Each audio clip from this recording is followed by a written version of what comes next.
There we go. Already fucking shit up. Not even drunk yet. Alright. Cheers. Welcome to episode 5 of 15 Beers on a Tuesday afternoon. I think we got some interesting guests today. Last week I went with Mother's Milk and did a couple shots along the way. And the show ended with me sleeping for a while. So today we're going with Natty Lights. Trying to keep it a little mellow.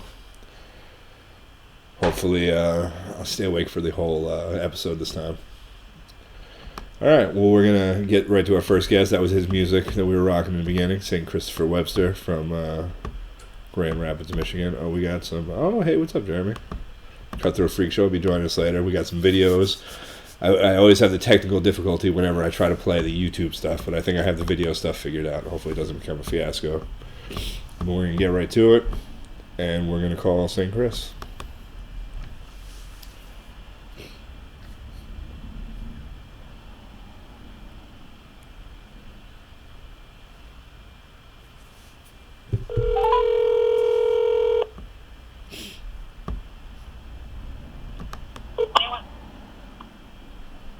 What's up? How's it going, bud? Fucking fantastic. Good to hear your voice, brother. You too, man. Yes, sir. How's it going? I see you were pre-gaming a little bit this afternoon. I was just telling these guys I'm sitting here with the wife and with my bro Jay, and I was just telling, like, over the years I've done a lot of these, and this one I'm the most excited about because this is, we're talking about some shit so much bigger than us, Yeah, absolutely. And trying to fucking do something good and trying to be responsible. And so, yeah, I appreciate hearing your voice. I appreciate you letting us tell what's going on up here, man. Yeah, fuck yeah. And you're in Grand Rapids, Michigan, right? Correct, sir. Right on. How is the quarantine stuff going up there? This state is pretty fucked up right now. We've had, last I heard, over 3,100 deaths. We've known people who have died from this shit. We're in kind of a rough spot, very rough spot actually. And working in the job that I'm doing now and whatnot, you're really seeing some, not just obviously the effects of the virus, but the effects of the quarantine on people, and it's pretty rough. There's some people hurting pretty bad up here. And you're working the counter at like a gas station kind of bodega thing, right? Correct, sir. We're working in a gas station liquor store, which I was just telling Casey about. It was like, my background. I worked as outreach and social worker and advocate and all that shit for like 10 years, Yeah. And trying to do the right thing and trying to help people. And it's so bizarre that doing that and staying in it, because a lot of people went into quarantine and that, and a lot of our workers went into self-quarantine, and I kept at it because that fucking, bullshit fucking gas station liquor store is some people's only food source in that area. Yeah. And even if it's fucking canned ravioli, that's their food source. The other thing, too, is, me and you both being people that indulge in beverages and whatnot, people need their fucking medicine. Yeah. And, so it's been very interesting too, and it's been humbling to a lot of people, and it is cool that people do appreciate what we're doing and stuff, and it is pretty fucking dangerous because we've had people that we had as regular customers who now have died from this shit. Oh, Jesus. Yeah. Yeah, that's intense. Have you changed like your you have like a plexiglass in front of you and the customers now? Right. Has that changed? Yes. Yeah, I put the motherfuckers up. I literally put those plexiglass things up, and we did that, and they extended the quarantine here. So, and we were masking up anyway. But I'm like, we're required to wear some sort of face mask, and yeah, we have a fucking abundance. I mean, my hands are so goddamn dry. Absolutely. From fucking sporting that fucking hand sanitizer on there and.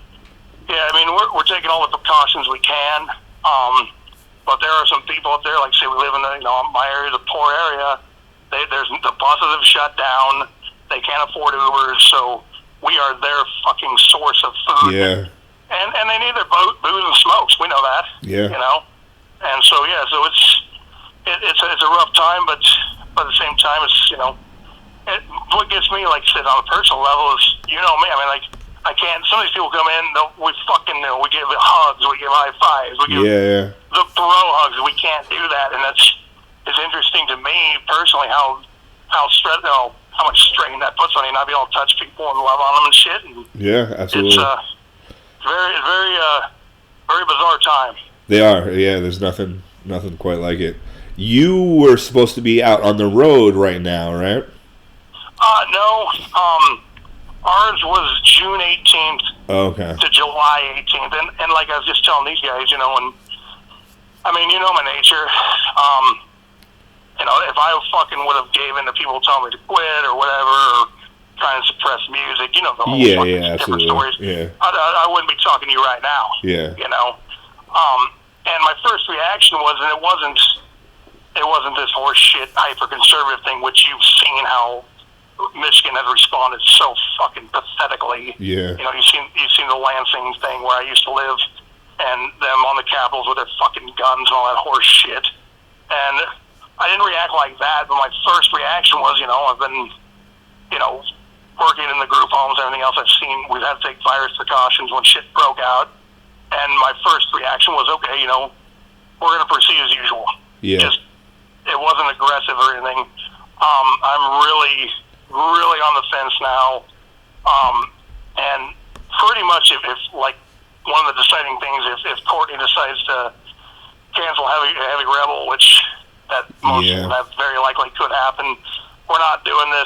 The biggest thing, Kevin, like I was telling them, is this is so different than anything else I've ever, Yeah. The other thing was a fight for freedom of speech. The other things were where we're going to go forward no matter what. Fuck you. I know I'm right. This is not. I will not put my bandmates who are my fucking brothers, my family. I will not put. The other thing is too, not just that. Just like you, bro. You know your family, man. I love you. Yeah. I don't want you or anyone else coming out and risking your fucking health and safety. That is so much more important to me than music. I was a kid that it was like that was the most important thing, but my family is the most important thing, and there's no fucking way that if this is still a risk that we're going to do this tour. We're playing it day by day, but I've been doing a lot of fucking research. Yeah, June seems pretty soon to get back out there. Say that again. June seems like pretty soon to be doing multiple show. Trust me, I'm really looking at it, man, and not just been trying to do a lot of reading and my fucking layman ass. What the fuck do I know? Yeah. But what I do is, I'm like this fucking stupid cocksucker that's the head of this country, supposedly. I actually try to listen to people and know what the fuck they're talking about. And like Casey just told me here, we are right next to Spectrum Health Hospital, owned by old Betsy DeVos, which is a fucking Jesus, enormous, but it is a huge.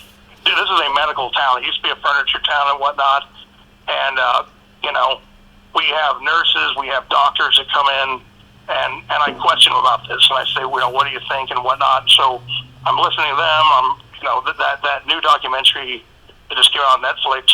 That coronavirus. Yeah, I haven't watched that yet. Well, see, I didn't know, 1918, because of H1N1, this country's been in quarantine before. You know what I'm saying? Yeah. So they took the steps to it. They show how St. Louis took the correct steps. Now Philadelphia did not, and they did a parade and how much it fucked them up. And my just biggest concern, man, is, the wife here, she's got fucking severe asthma. You know? I mean, what the fuck if I brought that home to her? Yeah, she absolutely. Die. Yeah. You know what I mean? Yeah. So, yeah. Is Grand Rapids the capital of Michigan, or? No, Lansing is. Lansing is the capital. And that's where you've seen all those stupid fuck faces doing a stupid fucking rant. And it's so fucked up, man. Like I always said, back in, when just how people politicize the weather. You know what I'm saying? Yeah. Because these fucking cocksuckers sit there and they, the Hannitys and the Limbaughs and everybody else say this is bullshit, not real. They deny something that's very apparent. I'm like, we have a fucking death toll. We have Yeah. science. We have information. Why are you politicizing this? You know? Yeah.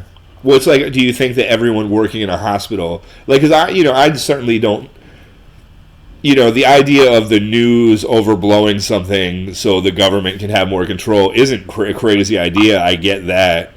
But then you're basically saying that everyone working in these hospitals seeing what's going on is lying, and that's just not true, Oh, that's absolutely fucking... I'm telling you right now, man, like I say, once again, me and a place where I can sell people some shitty food and sell them their beer and whatnot.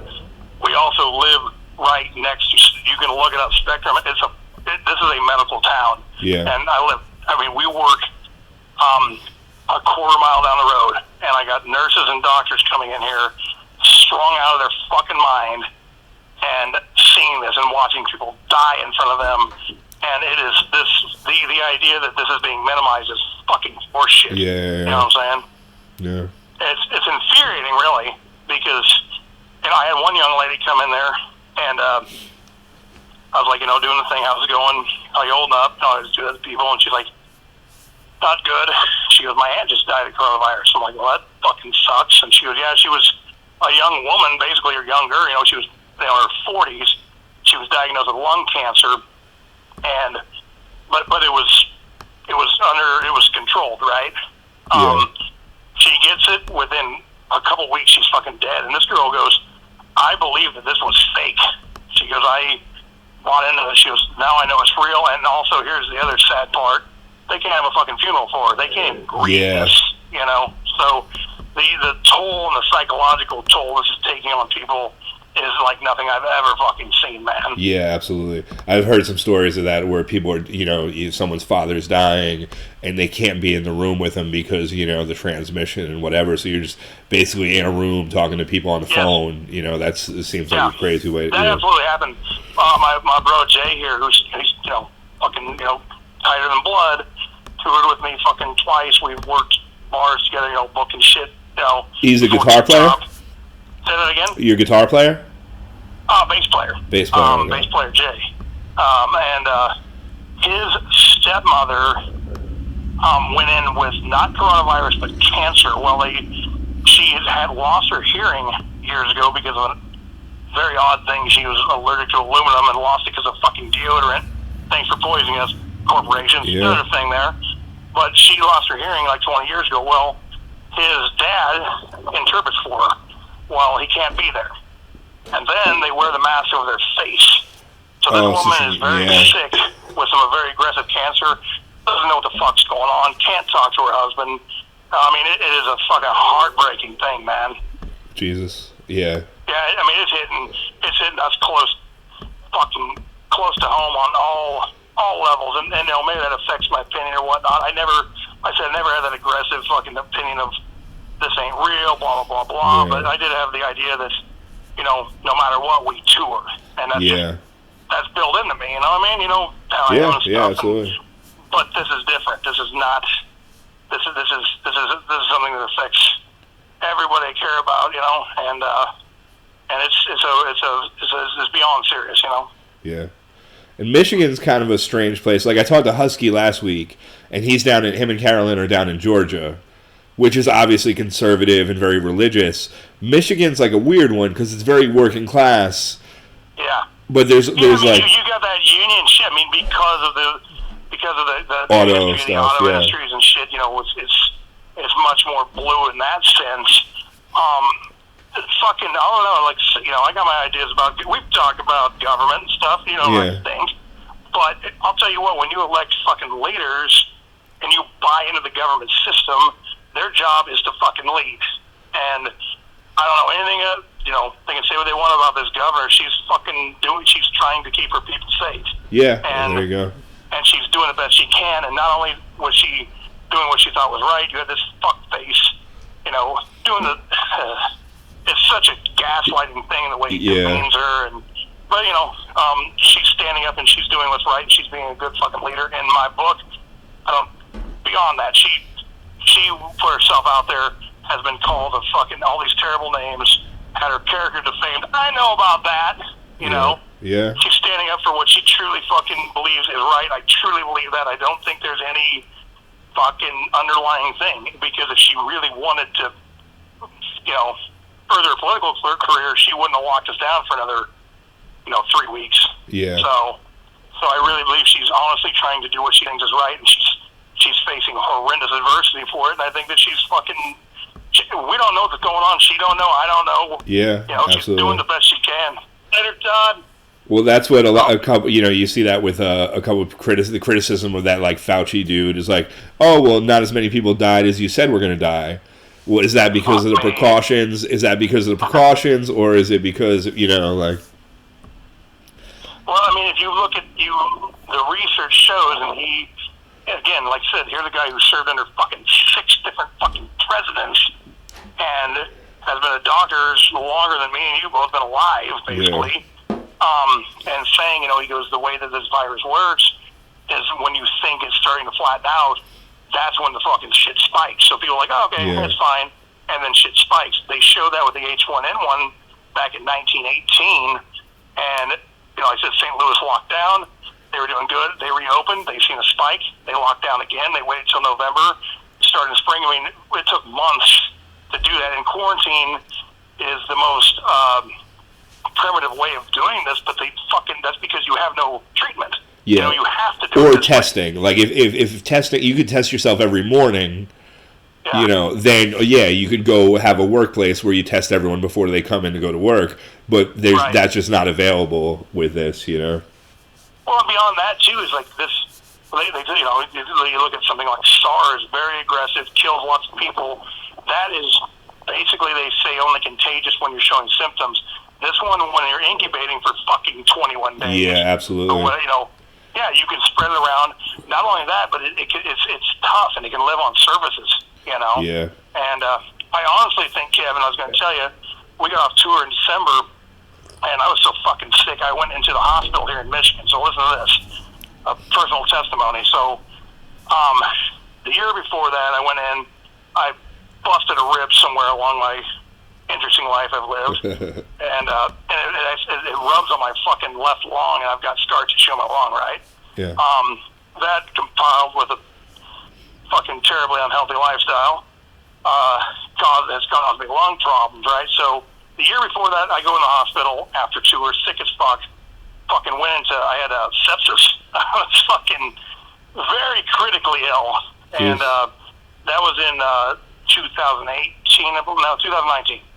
2019, do that. I had to be quarantined then, and they did the swab test on my nose. Turned out I had influenza, right? Sick as fuck, quarantined, whatever. Pumped me full of antibiotics, sent me on my way, actually healed up. Same shit happens when I come off tour in December this year. So now we're in 2020. I'm sick as fuck. I was at work, doing the same shit, and my coworkers, who I love very much, very awesome people, and they're all women, so they kind of have to mother me because I'm a fucking idiot. And they're like, you're like, one of them literally drove me to the hospital emergency room. She goes, your ass is going in. Well, I went in with the same symptoms, right? Well, I had to wait for 2 or 3 fucking hours. I've never seen a waiting room. Now, mind you, this is January, Grand Rapids, Michigan, that is fucking out the door to the point they had chairs lying out of the waiting room to the hallway. Wow. And everybody's hacking and coughing, and I'm coughing my fucking brains out, and they made me wear it. She's like, you need to wear a mask. Put a mask on. Well, I go in, and this doctor, she's a very good doctor, and I'm telling her my symptoms. She goes, we have never seen a flu season like this, but we keep doing the swab test, but we're not coming up with influenza. Oh, okay? Okay. And I'm sick as fuck. And they do the swab test. They go, well, you don't have the flu. I'm like, well, this is exactly like last year. The difference being was they talk about that suffocating fucking feeling in your chest. Yeah. I had that where I couldn't fucking breathe. I'm having to use Casey's inhaler because she's got asthma. And it's this really fucking dry cough where you're coughing your fucking nuts off, but you're not hacking up shit. You know what I'm saying? Yeah. And so, anyway, they gave me a bunch of steroids, a bunch of cortisone, and I got through it. So I'm telling you, man, I'm pretty goddamn convinced I've already had this shit. Yeah. Huh. And that's an interesting thing. I think because of the lack of testing, as far as like reopening stuff, if you could test people and figure out who's had it already and who hasn't, it'd be easier to like have a plan towards opening back up again. You know? Yeah, it's basically just fucking. I mean, like I said, I've never been one to fucking follow anything the government says or anything anybody's told me. But when it comes to my fucking family being safe, man, it's a totally different ballgame for me. And like I said, I've seen what it's done here. I've seen what's done to people, and we've seen death. We got people that we know and folks who come in, who these homeless dudes will come in and fucking I'm the only person they talk to every day that gives a shit about them, and we get them their tall boy natty daddies, and now they're fucking dead. Yeah. So. It's brutal. Have you been playing any music during this? You writing any songs? Dude, and here's the weird thing too, man. It's like, you know how it is when you're on the road and doing the life we live. I've fucking spent so much time living in a fucking van, cramped on top of people. And, you basically eat, drink, shit, piss, fucking shower together, essentially, if you ever shower. Yeah. And then you're in a bar every fucking night, so you're surrounded with people, blah, blah, blah. I'm very lucky to be quarantined. Like, me and the wife obviously love her very much, and, more than anybody, and we get along. Jay and Delaney we're with them in the same house, so we all quarantine together, obviously. And there's a very much a family atmosphere around here, and yeah, we've been, more than anything, the way I write a lot of times, I just fucking, pace around the middle of the night and talk to myself and chain smoke and drink. And, so I got a lot of shit that's stirring in my head, but yeah, we got a 4-track recorder, and we've been doing a lot of stuff that's... Oh, nice. That at the moment it's not... It's weird, I don't know how you write, but for me, when I'm at a point of stress, I write a lot of shit. The shit that's coming out of me right now is actually stuff that's from years ago, Yeah. So this stuff will probably come out years later, Yeah. Because that's just my process. And so, yeah, it's been, creatively, it's been really cool, and there's been a chance to step back. Like you said, I'm fat as fuck because my old lady's a hell of a cook, and my housemate's a good cook. So I saw you grilling up something the other day, right? No, you made something. So we've been grilling, yeah. I'm not like you. I know you're a motherfucker of a cook, man. I've had your food. You don't downplay it. You're a fucking beast in the kitchen. But yeah, they've been teaching me that. You know how I am, like just like this. I'm like, I don't know what the fuck I'm doing. Teach me something. Exactly. Yeah. And the more the way of the world, and I'm going back to the country boy roots. I've been doing some landscaping on the side, and we're getting ready to work on this garden shit, like trying to be more self-sufficient in the middle of a fucking urban area. Yeah, absolutely. So there are some definite positives that's come out of this. There's, like I said, and I say this, and I hope it's going to sound cracked, and it's going to sound whatever, but one thing I do enjoy, I will fucking go as far as say that, is I see these people come in, for instance, and we all know them. They got their fucking big fucking 250, and they're living in a house they can't afford, and they're working a job, and they think they got themselves set, and they treat fucking poor people like shit. They think there should be a wall built and everything else. I really hope this is a fucking humbling experience to these people. Yeah. And they realize that fucking, this is not the way to treat people, and motherfucker, you are not better than anybody at any point. If you thought you were, that's all been taken away from you. You fucking do not have it made, and you need to fucking start to have a reality check and realize, don't treat people like shit. Fucking, we need to look out for each other. If we had a better fucking healthcare system, this might not have happened, because people would have went to the fucking, doctor at least and realized that they were sick. I don't know, but the selfishness and the fucking greed has helped perpetuate this, that, and this anti-intellectual shit. Yeah, we're listening to a fucking idiot, who doesn't know jack shit. Listen to people who are educated and experienced.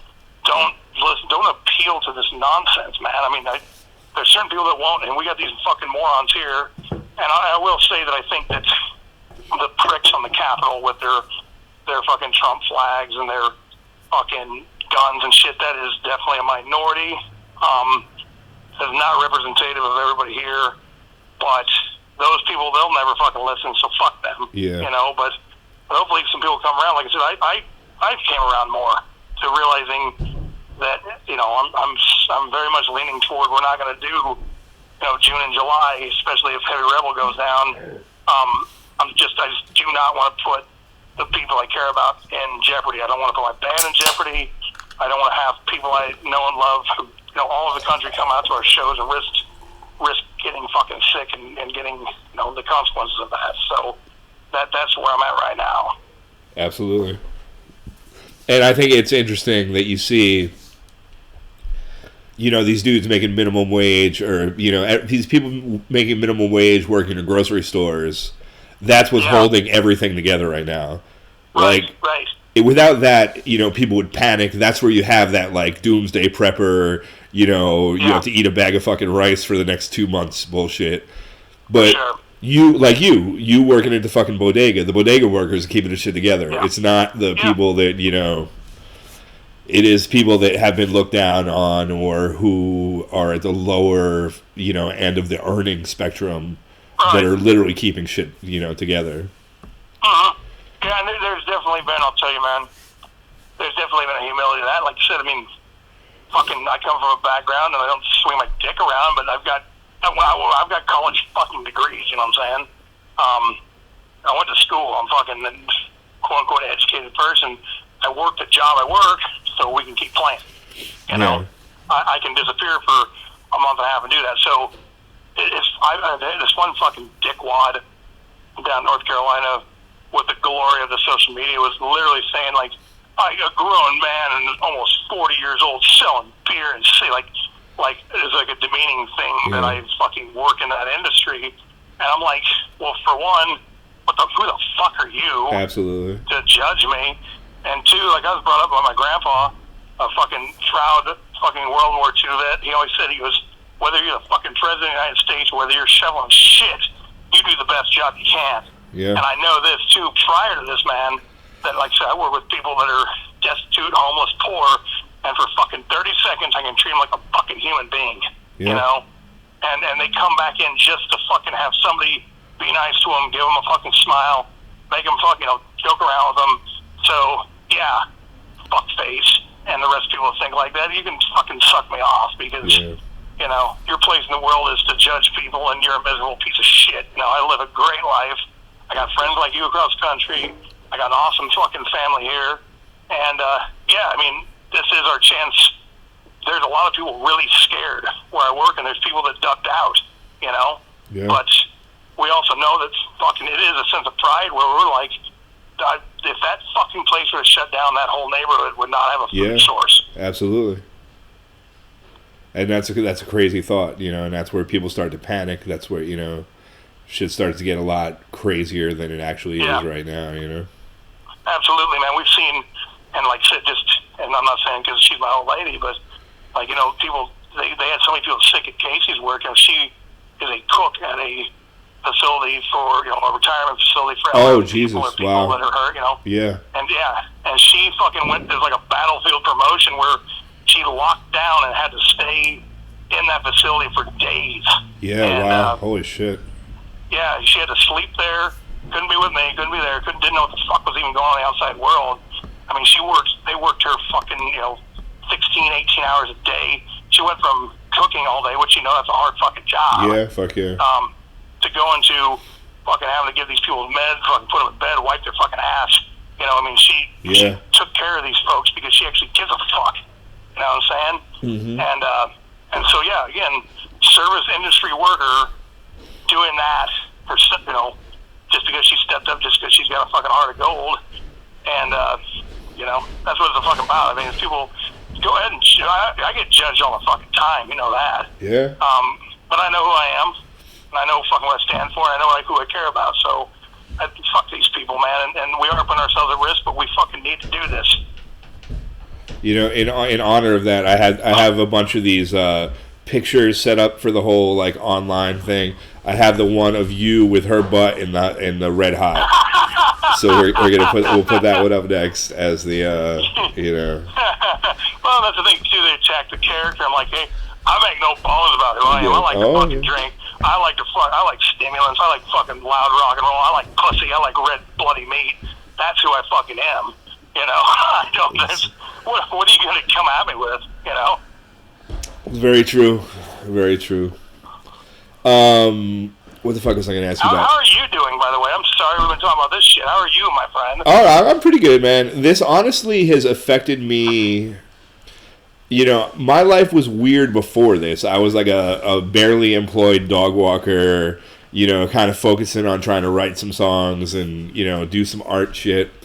So now I'm doing deliveries for the Anchor, so I'm actually working more now than I was before this happened. You know, this has made my life more normal. And I kind of feel guilty about it a little bit, you know? I know that feeling, man. And when I say the shit that I say about people getting humbled, I feel so fucking sorry and so bad that people are suffering. You know, and when I first started doing the deliveries, I was like, am I doing something fucked up? Am I like just spreading this shit around or whatever? And we're delivering booze too. So there's a lot of nurses and shit. So like I'll bring a cheeseburger and a fucking quart of margarita to this nurse that just got off work, and they're thanking me. Like people that are working in the hospitals are thanking me for, you know, I'm glad that you're still, this restaurant's still open and I'm still have this ability to get this stuff. So that made me feel better about it, you know. But yeah, you're good. You're a fucking good man. I know your heart.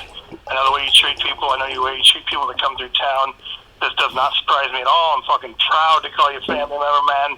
And it's cool. You're doing the right fucking thing. And like our nurses come in there and they get their fucking beer and their smokes. One woman told me, she's like, "You're my favorite person," because I always try, like, I was just, you know, joking around with her. I'm like, you know, you're essential, and we're essential workers, or whatever the fuck they call us. I'm like, you were far fucking essential prior to this. And she goes, you know, you make my day every day. Nice. And just to fucking joke around and have some fucking, you know, have some levity to this horrible situation. Yeah, absolutely. Some fucking humanity, man. It's like, you know, I've been preaching this for fucking years. And I really, unfortunately, I know we're going to go back to a lot of our fucking greedy, selfish shit this way, you know. But hopefully people fucking remember this. And remember the struggle. And remember fucking, you know, being in a place where they don't know they're going to pay their rent or whatever. Yeah. I mean, that is the positive thing. And that sounds bizarre and sounds crass, but you know what I mean. Yeah, no, you're absolutely right. Like get a fucking reality check, man. This goddamn economy and this country that you fucking want to salute the flag to is a paper fucking tiger. It's an alligator with no teeth. Every cliche I want to say. Yeah. I mean, they're giving us money to pump money back into it to try to keep it alive. Yeah. You know. And even that, like here in New York, we have like Cuomo is like an interesting, you know, he's like a Democratic governor, but he's very authoritarian, you know. Yeah. It's like a weird, you know, like a very anti-gun, whatever. But he does daily press conferences during this, and people have started like really falling in love with him because he compared to Trump, he like actually says, you know, he's using facts, and he, you know, tries to calm people down and make people assured, and, you know, rather he's not just go all fucking wild. Yeah. I mean, he's shown a lot of humility, and I think a lot of humanity during this, and they talk about how he literally knew, you know, they had to do that thing where they basically had to intervene on old fuckface that, you know, you need to show me appreciation and respect to get your money. That ain't how this works, bitch. Yeah. But he did at the same time. He was like, "Oh, well, you know, I'm appreciative for what you've," you know. He capitulated a bit, you know, towards. He had to. No, that's what I was going with this, Kevin. Is literally he knew he had to like fucking, you know, he did it for the right reasons. So, but this is coming from the fucking most fucking person who was, you know. But I know what he was doing, and he talks about that, how he basically had to fucking, you know, say, yeah, this guy's great, he's right, blah, blah, for his fucking people, and he did the right thing, and that's one of the only times in life I've ever seen somebody do that and have to humble themselves, but for the right fucking reasons. Like, that's a leader. I mean, that's a leader, and that's somebody who cares about their people, you know. I think he generally does. I know that the governor here, I don't know, you know, anything about her besides the fact that she's trying to do what she thinks is right. We all don't know what the fuck is right. Yeah, exactly. But she's trying to do what she thinks is right, man. And that's the hard thing, in my opinion, about how like polarized everything is. It's like if you say, you know, fuck Trump, then that means you support the opposite. You know, like if you criticize Joe Biden, that means you're supporting Trump. That's not true. Right. Like Joe Biden, you know, he's a fucking rapey old dude. Like, you know, the lack of ability to have opinions in between, or I call it critical thinking. Exactly. You know, I think that's an issue that has definitely been a problem. You know. Yeah, I mean, and then like, you know, if you look at, hopefully this, I mean, like, just the denial shit is denial of science because of this weird alt-conservative shit, this weird hyper-religious shit, fucking racial fucking prejudice. We all know about that. I mean, it's just, you know, I mean, you look at, we could talk about this fucking forever, but we know what's happening, and we know why these fuckers are rallied so hard. It's just, whatever these people say, there's no fucking sense of critical thinking. There's no sense of like, well, maybe no, you know, because if I do this and all of a sudden I'm this pussy liberal fucking blah, blah, blah. No, this is science, fucking idiot, you know. I mean, this shouldn't be politicized. Yeah, absolutely. You're right. And it's fucking despicable to me. That part disgusts me, but, you know, I'm trying to say, I want to really stay positive and leave this on a positive note, saying that I've seen some people come around. I've seen some people humbled. I've seen some beautiful shit. We have this group of folks who all this food was going to spoil because we had, you know, this is a huge service industry town, man. Yeah. And like I said, Jay and Delaney I live with, they got cut off back like March 15th, you know. Couldn't get their unemployment, everything else. And there's a group of folks who said, whatever you need, they gathered up the food from the restaurants and started delivering that to service industry people. Oh, wow. That's amazing. On their own fucking dime, no gas money, no nothing. Just did it. That's fucking that's pretty fucking beautiful to me, you know? Yeah. I mean, just, we're down to that level, that critical level of basic needs. You know, I did this when I was in outreach where I delivered fucking food baskets to homeless and poor people. Why? Because people didn't see them, didn't want to see them, everything else. Now those people are on that level. Yeah. And the folks who didn't think they ever would be, and I fucking hope it's a wake-up call, man. I saw something that you posted where I think you were talking about how a lot of people are going to come out of this. A lot of people are now drinking in the day. It's almost like touring, you know, like where time doesn't mean anything, and everything blends together, and you start drinking at weird hours to cope with shit. It's like, so you know, you're going to have a lot of like home office workers coming out, you know, with the same drinking habits as touring musicians. It's not necessarily great. 100%, 100%, man. And like I said, we know what we are, and we know what we do, and you know, and we also know how to fucking do this and function. I guess you'd say, sort of. Yeah, maybe. But these fuckers, I've watched. We were just talking about this before you called. You know, the decline in people, and I've watched these folks who come in normally getting their morning coffee or coming in and getting a fucking 12-pack of Labatt's, and it's. You know, if there's one thing I know I know the fucking psychology of addiction and alcoholism, as do you. Yeah. You know? And they don't realize that if you start doing this, within fucking a couple weeks, your body becomes dependent on alcohol, even if you're not getting fucked up. And once you go back to work, you're going to start having withdrawals. You're going to start fucking, you know, I guarantee you there's going to be people drinking to fucking work on their breaks and shit who were not before. So that's another fucking issue that's, you know, I know that. You guys do you. And when you start doing that all-day drinking shit, which these people are now doing, which never thought they would do it, just like the homeless folks, you know, just to, you know. Yeah, nobody thinks that, like, they're, exactly, you know. You don't intend to become an alcoholic. Exactly. No one strives for this, you know. But you know how it is. Your body, you know, alcohol is an interesting drug where not only does it release the endorphins and dopamine and everything else in your brain, you know how it is. It spikes your fucking blood sugar. That makes you feel better, you know. So it's the physical addiction of alcohol is so fucking so harsh and it's sneaky. And I'm seeing people that are I'm watching them fall into that, and it's very alarming. Yeah. You originally are from Nebraska, right? Correct. And that's where and real quick here, let me say that governor there is the biggest fucking jerk off, Pete Ricketts. Okay. You might as well, him and fucking Trump, fucking 69, I'm sure of it. But anyway, go ahead. I haven't heard shit about the governor of Nebraska. I guess it's not very. Pete Ricketts, he's a fucking prick with ears, is what he is. Yeah. But anyway. But you did social work back in Nebraska. That's like when you were much younger. Yeah, I did. I was an outreach worker. I did street outreach for 5 years, and then I actually, in 2009, the Obama administration, they released billions of dollars to homeless education.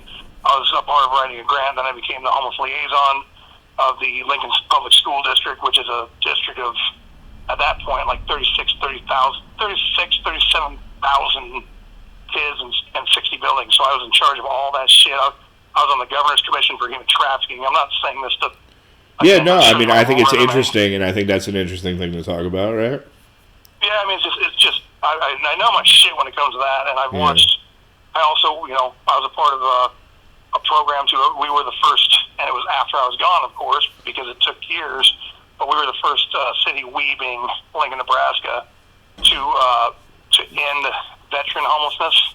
So, yeah, I worked directly with tons of homeless youth and tons of families, and was very proud of what I did. And, like, what led you into that kind of work? Like, I mean... Well, I'm going to give you 3 guesses, and the first 2 don't count. Yeah. I mean... Yeah, I mean, I am that. Yeah, just compassion for human beings. Yeah, that's... No, not so... I mean, that, so obviously that, I mean, I don't know, that empathy, I think, comes from where I come from, man, and being a fucking survivor of abuse and being somebody who has struggled with substance abuse and has been homeless and, fucking dyslexic learning disability kid growing up in a hyper insane conservative area, which is so fucking crazy to me. Lincoln, Nebraska you're from? Yeah, I actually grew up outside of it. I grew up I went to a fucking one-room schoolhouse. Oh, wow. Yeah, kindergarten through 8th grade out in a fucking cornfield. I grew up on a farm. And, then went into Lincoln. I mean, my graduating class in high school was 26. All right. So, and then here's me with my fucking blue mohawk and painted fingernails and fucking spikes. And, yeah, you can imagine I stuck out like a sore dick. Yeah, what was St. Chris listening to in his senior year of high school? A lot of Minor Threat. Oh, fuck yeah. A lot of old school Misfits. What year did you graduate? A lot of Dead Kennedys. What year did you graduate? 1999. Nice. All right. Fuck yeah. So, I mean, I went back. Actually, I went because, 99, think of the late 90s, a bunch of fucking rap metal shit. Yeah, new metal, yeah. Especially out there. Iowa is pretty close to Nebraska, and you had the whole, the Slipknot, that was later, I guess, but... Yes. Oh, yeah. We played around those guys and stuff. Oh, yeah. I mean, that was... And we started playing, and motherfucking Saints was 1997 when that started, so... I started playing bars on 16 years old. Fuck yeah. I tried to find the motherfucking Saints song, but you guys aren't... I couldn't find the motherfucking Saints on Spotify. Oh, okay. I don't know. Is there a Spotify channel for them? I thought. I mean, there was. Some stuff is just hard to search, Yeah. I try not to sit around and listen to my own shit, Kevin. Yeah. Well, how's that? Do you have a way, if people want to get your music, do you have you have a Bandcamp? Yeah, I mean, that was all set up through East Grand Records in Lansing. I honestly don't even know that shit. I just always tell people, I know it's on YouTube and whatnot. Yeah. I always tell people that's free, so I'd rather have more people listen to it. I think that the shit that I was writing there, once again, it was so reactionary to where I was from. And it's really bizarre here that these fuckers try to paint me as like this ignorant fucking redneck from the sticks. And just where I'm from does not reflect who I am, but that's laziness, and that's absolutely what they do to retaliate. I can't remember the song, but I think there's a song where you drop like an N-bomb, and I think that like really puts people's hair up on their back. You know what I'm saying? Like, yeah, and they don't listen to the whole context. Exactly, I know. Yeah, but and they don't realize that was a song that was that line was inspired by a woman who I love very much, named Irene Prince, who is currently working on her doctorate. She's a black gay woman who is a minister, a cancer survivor, a fucking veteran. She gave her not only her blessing, but encouraged me to fucking use the language of that song. And if you listen to the whole line, it's, I mean, to say that, I mean, that same language is used by the fucking dead Kennedys. Exactly, or Patti Smith. And I'm not, and I wasn't doing it for shock value. I wasn't doing it for fucking, the reason that all came up, and we've talked about this, is the fucking girl that actually played on that song on the album had a grudge against me and turned it into I was a fucking Nazi, and people are stupid enough to believe that shit. Fuck them, Well, that's kind of the issue with, like, the internet and, like, I think it's not going to be, when the robots take us over, it's not going to be like Stephen King said, where the trucks and lawnmowers are going to kill us. Yeah. It's just going to be bots on the internet are going to make us all kill each other, and they're, that's how they're going to do it, it's like... Yeah, I mean, if you watch... I'm a big fan of Rod Sterling and Twilight Zone. Fuck yeah. And, like, you watch what's happening, and they always thought, or, you read fucking George Orwell's 1984, you read A Brave New World, they make it sound like the totalitarians are going to come in and fucking, do this, that, and the other. No, they did it, we're doing it to ourselves. They invented, I don't think they realized what they were doing when they did it, but it's just like the cops. They're like, dude, we love social media. People out themselves, and these people like this whole jump on the bandwagon and villainize somebody. I'm like, as that one fucker told me in 2016 when they kicked me off a fucking fest that I actually helped start years ago. He's like, well, we can't have any bad press, and since Trump, all the liberal artists have been cutting each other's throat and going after each other. I'm like, well, then they fucking win, The people that have really fucked me over recently are not Trump supporters. They are these fuckers that want to have this high and mighty, bizarre. We've talked about this all before, and it's like, dude, the bottom line is, that's why we kept going. There's times where I was like, I wanted to put this act in and do something else, but I won't quit. Fucking, you keep fucking with me. If they would have quit fucking with me, I'd probably quit and we'll move on to something else. So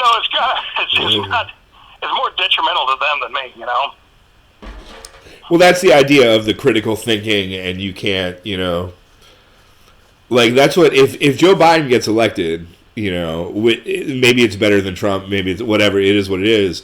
But, frightening. It's equally as frightening to me. But then you have to be very critical of him from day one, because you don't want him pushing. Like, I don't think Trump is just like this. He wasn't like a hurricane or a tsunami that just happened to us. He happened for a reason, and I think that's what people don't realize, Absolutely, and if you dissent with what this fuckhead says, well, I bet you like Hillary. I certainly do not. Yeah, exactly. Oh, I bet you're an Obama supporter. Absolutely not. Exactly. The motherfucker was an absolute war hawk. Fucking, profited so much on fucking the drones and all that other crazy shit that he did. Well, and even fucking better. Like, how many homes got foreclosed in Michigan? Oh, Jesus Christ. So instead of bailing out the banks, if they would have just paid off people they spent that money, if they would have just paid off people's mortgages so people stayed in their homes, I don't think you would ever have a Trump. Trump never would have won Michigan if people didn't have their homes foreclosed, Yeah, and I said that, with this whole fucking, they talk about giving people $2,000 and then another $1,000. For one, inflation, hello. What it's going to do is drive the cost of everything up, and then when this money disappears, we're going to have this fucking inflated fucking shit where money means so much less and costs are so much more. There's that, There's that one thing when it comes to that. The other thing is, like, we were sitting here talking yesterday, me and Jay and Delaney we're like, how about instead of doing that, how would you start working on pay the rent, mortgages, really, the fucking utilities, look at that kind of stuff instead of like, okay, we're going to throw you a bunch of fucking money and then we're going to cut it off, Yeah. Well, that's the interesting thing for me. Like I said, I was a barely employed dog walker, so I was like kind of used to living on a very skint, I live on nothing, so it doesn't affect me as much. Like someone else, $1,200 might not cover much. For me, I'm barely living on, I'm living on, We're balling. Yeah. We're buying a little better whiskey and we're eating better. Yeah, I don't want to, I'm not bragging. I'm not trying to brag like a rapper about it, but, No, it's not that. I know you're not, but you you see what I'm saying. Like, it's I say that, sarcasm, again. Yeah. Sarcasm is lost on people because of the fucking lack of intelligence, but fucking lack of better words, but you know, you look at that like with us, like that money, the fact I got a raise because I was an essential worker, this, that, and the other. I'm like, dude, being a fucking low life touring musician, you learn to live on nothing. Yeah. And you know, and again, growing up on the farm, you learn to be a little more self-sufficient. So this time period, I've done better. It has, and there is a feeling of guilt. There's a feeling of, absolutely. But at the same time, you know, if I got whatever extra money I got, if somebody needs some fucking smokes, or we can fucking grill us up some food for some people, trust me, you know, we do it. And whatever we can do for anybody, we try to fucking do it, man. But yeah, this time period, and there is that weird satisfaction of watching people who did, you know, fucking, and it's not their fault. You know, they're brought up in this consumeristic society where your car and your house and your stupid fucking job is your status in life. And so they got pregnant on credit. Now they can't afford this lifestyle. Well, you're going to lose this stupid fucking truck, and you might have to downsize your house. And that sucks.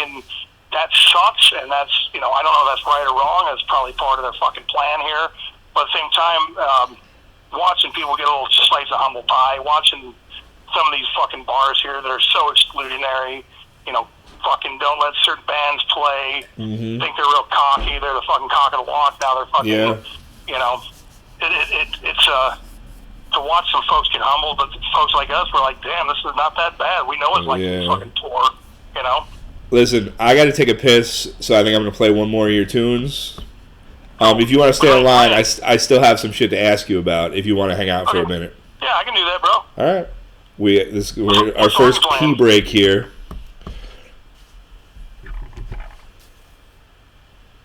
You still with me? Oh, am I? Fuck you. Oh, am I, Big Daddy? All right, let me switch back this fucking... Look at this. We'll go back to the butt for a little while. That's the problem with the interview format here, is that as I get drunker, my questions get, you know...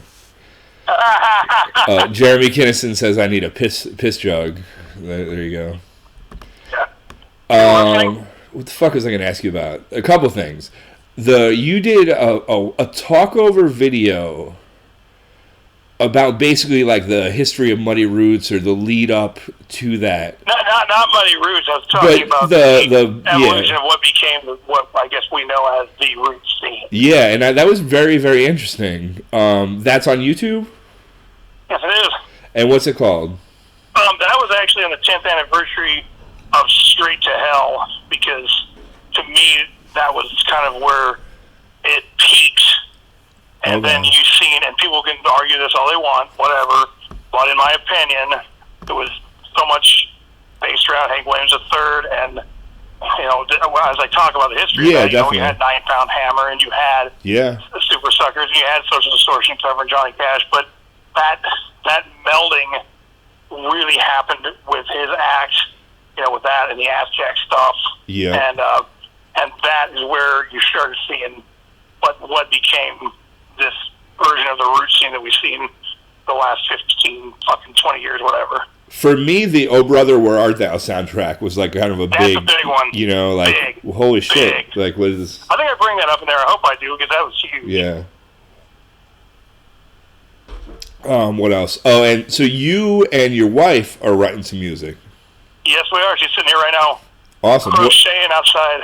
When are we going to hear that? We're working on that right now. Like it's in its infant stages. We are slowly. I mean, like, I don't know about your writing process, but this, for me, one of the reasons I wanted to do it, it's a challenge to me, because usually I fucking sit, come up with my shit, come up with the riffs, and go in and say, okay, guys, play what you want. Here's what the idea is. Here's the lyrics, and we do it. You know what I'm saying? Like the 4 St. Christopher Webster albums and the 3 motherfucking Saints albums, that's all my lyrics. And then, like, you know, the band stuff, me and my brother I'm like, here's the lyrics, here's what I got, we just did it. And that was the motherfucking Saints with you and your brother Ben Webster? Correct, sir. And it was just 2-piece? No, it was, we had for a while, we had like fucking cousin playing bass, but at the end of the day, it It was me and Yeah, Sam. that We was the did heart do of the it as a band. Yeah, right on. Yeah, we did do it as a two-piece, but it was our band, you know, and definitely reflective of us, and definitely reflected, you know, the aggression of, you know, that's a very, if you ever listen to it, it's very, very old school, hardcore, very aggressive fucking music. Yeah. The St. Chris shit was, which I never wanted that fucking name, by the way, I hate it, but, you know, everybody knew a million Chris's, and I played some motherfucking Saints, that's how I got that stupid nickname. Yeah. And the thing about that was, if you listen to all the albums, there's no real format to it. It's just music, and it's just ideas. Yeah. And we take very simple shit, but I think it's more complex than a lot of people give it credit for, honestly. Yeah. Because you know how it is. Everything just kind of a root, and then we just build around it. You know what I mean? So that's just my stuff. The new project with me and Casey, we're just kind of feeling it out. The cool thing is, what she wants to make it, her vision is sort of a period piece of the, like, going back even to the 1800s, is very much written around the women's viewpoint. Okay. Which I think is cool. I mean, for me, I'm like, what the fuck do I know? I grew up in the country with 3 older brothers, and my grandpa was a war veteran, and my fucking dad was a railroader. I grew up in the country in Nebraska and everything else. I don't have a extreme fucking grasp on femininity, you know? Yeah. But it very much interests me, and so a lot of the writing is, because she's new to songwriting, she'll come up with ideas, we come up with a format. So yeah, it is a really cool project. We're kind of describing it as dark Americana, Nice. you know, country-esque, blues-esque, but we, you know, it's definitely, it's going to be so much different than anything I've ever done, because it's so, it's dark, it's slow, there's none of the social political shit, and it's female-fronted, so yeah. Awesome. I'm into it, man. I'm really proud of it. I mean, what we've got so far, I'm super proud of it. It's so different, and it's, like I said, and having heard, she's new to the songwriting process, but you know how it is. If you're smart, you're creative, and yeah, absolutely, you know, you can do it. And so we're just kind of feeling out. The obstacles came in as my lack of ability. You know, whatever. I mean, you know, it's the same. It's like you know, that shouldn't hold you back, or you know, you can work on it and get better. You know. Well, it's more than anything, it's just like anytime I've ever gotten better at doing anything, is just I hear something in my head and I play it. And this is more, I'm so not used to working with a band like this and writing, you know, that's what I wanted to. I'm like, I've had, you know, it's usually my act, I'm out front doing my shit, blah, blah, blah, just because nobody would fucking stay with me. That's the reason it became the act that it did, because I wanted to tour and people kept dropping off, so I said, fuck this, I'm going to write it. This is so much more of me trying to be in the background and like letting her have her voice, and then the other musicians coming in, let them give their input, and I'm trying my best to actually kind of stay out of it, you know. Nice.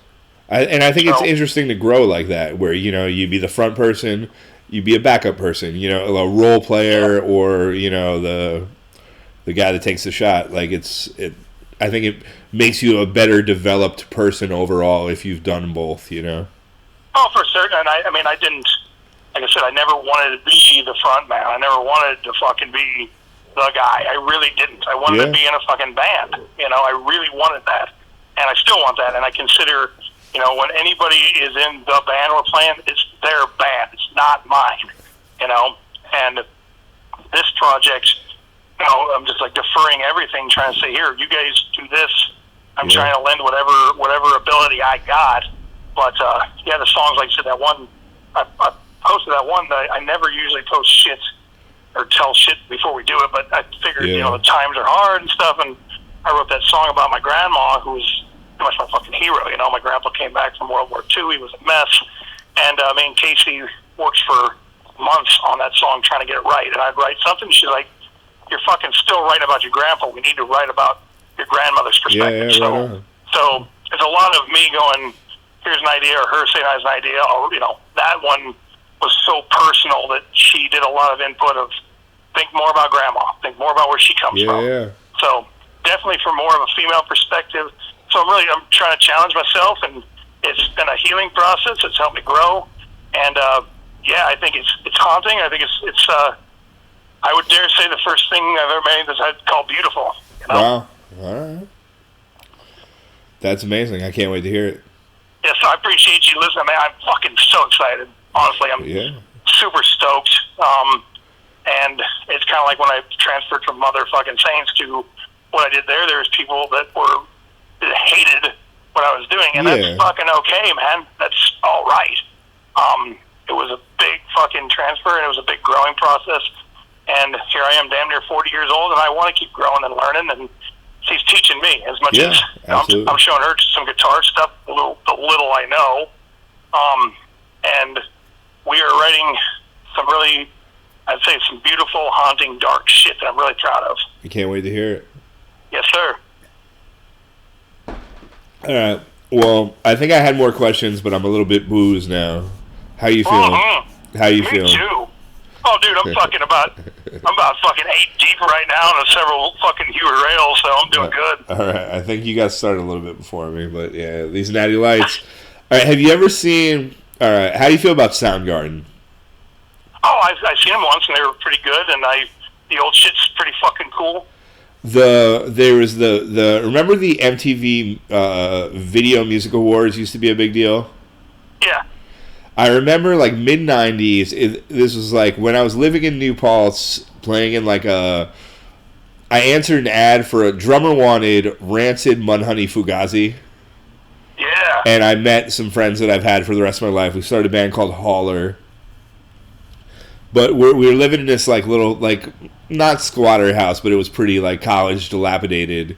And we're watching, I think Soundgarden had just won the Video Music Award for Black Hole Sun. Right? Yeah. And that's right after Chris Cornell cut his hair. Sure. So he goes up, I think he's got a blazer but no shirt on underneath. But he's looking pretty Hollywood, and he looking does sexy as fuck. He does yes, very much so, but he does the speaking. Kim Thiel, I don't even know if that's how you say his last name. Right, I know what you're talking about though. Great guitar player. He walks up. He's wearing like this fucking threadbare T-shirt, and he just stands behind him. He's drinking a Natty Light on fucking stage at the MTV Music Awards. Sweet. And just fucking, I'm like, you are the biggest fucking rock god I've ever seen. You know, like, I tried to find a video before this. I tried to watch it as inspiration before I started today's episode. Yeah. But you could only find before and after videos of them being interviewed, and the same thing. They do, the guitar player is just, he's an asshole in all the interviews. Like, Chris Cornell is kind of trying to be funny, and Kim Thiel is just like, at one, like, Kurt Loder is like, oh, are you excited for any of the other bands tonight? And Kim Thiel's like, no. And Kurt Loder's like, well, what about Green Day? And Kim Thiel's like, I don't know, man. Maybe after they play, I'll think differently, but no. It's just like, fucking, boom, roasted. Yeah. Yeah. Badass. Yeah, it's fucking great. I don't know. It's fun. All right, dude. I love you, and I thank you so much for being on. I sincerely appreciate it. I love you back, man. You know it. Fuck yeah, dude. I don't know. It's cool to have friends like yourself, man. Family like yourself. It's cool. You know. And it's cool that, we fucking disagree on shit, and that's fucking okay. Exactly. I mean, critical thinking, or, like, I don't know shit, so people should teach me. If I'm wrong about something, tell me that I'm wrong. Don't just tell me that I'm wrong as a person because I think something. Tell me why, like, we should all learn. I don't know. Yeah. Well, and it's like, we don't have to, that's the idea. You don't want to surround yourself with a fucking bunch of people that are just agreeing with you to agree with your kissing your ass. It's not healthy. It's not productive. It's not how a family works. The family, we work in dysfunction. I always tell people that this is a group. What brought us together is we come from something drove us here. Music was all we had, and it's grown into something different. You know what I'm saying? Yeah, absolutely. And I'm proud of the family I got. I'm proud to know you, and I'm proud you're doing this. And I really appreciate you giving us a voice up here, fucking in Michigan. I mean, Ralph from Rusty Knuckles hit me up, and he said, fuck, I'm watching your shit, and they're getting the real story from us. Not that I fucking know anything. Yeah. I'm just giving you the lens from where I'm at, Yeah, absolutely. That's what I'm trying to have some different states on, For sure. We had Husky down in Georgia. We had Scrimmy up in New Hampshire the week before that. Oh, yeah. So. Yeah. Try to see what you know, because New York's a weird place where it's I don't know what the fuck's going on anywhere else. For certain, yeah, we live in a vacuum, man. We live in a it's our own worldview because, especially now, since we can't do what we've done, we can't travel, we can only talk to each other, and that's we're very blessed to have each other and have these different perspectives. I feel like, and to have disagreements, agreements, fucking insight, and lots of love, and that's I want to leave it with that. Is that I love you, I respect you. Fuck people like Mike Seidler down there in North Carolina, a fucking nurse doing this, man. I have so much love and respect for you. There's a lot of positive shit around this, and fucking god damn it, people keep talking, keep hitting me up. I'm gonna keep hitting you up. Keep fucking staying strong. Fucking, we can do this, man. So, how's yeah, man? And hey, is Matt on after me? Matt on's after you, yeah. Matt from are you calling him? What's that? Yeah, I'm gonna call Matt Goldpaw. You tell him and Lara I said hi, and tell him I love him, and can't wait to see them again. Okay. Fuck yeah, man. All right, well, I'll do that. Appreciate you, brother. Later, bud. See ya. All right. I feel like that might be the most beers I've drank for the first person, so we gotta fucking cool our tits a little bit, Oh, who's getting some text here? Oh shit, Paul Flan sent me a male urinal ad. Jim DeGrassi sent me a text for his wife. Alright, we're gonna call it Matt Goldpaw. You ready? You out there? You out there in fucking Matt Goldpaw land?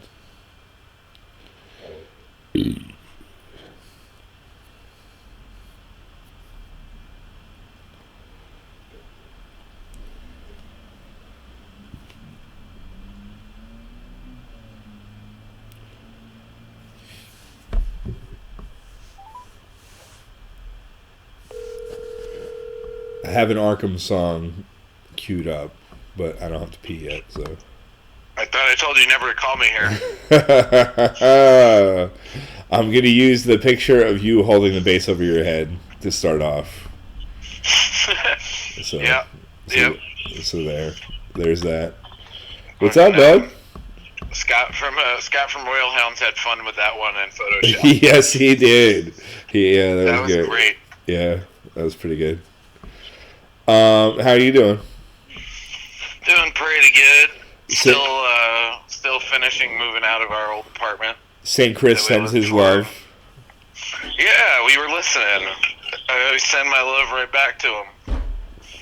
Yeah, that went longer than I expected because I just want to listen to him talk about shit. Well, if you edit out all the F-bombs, it'll be like 10 minutes shorter.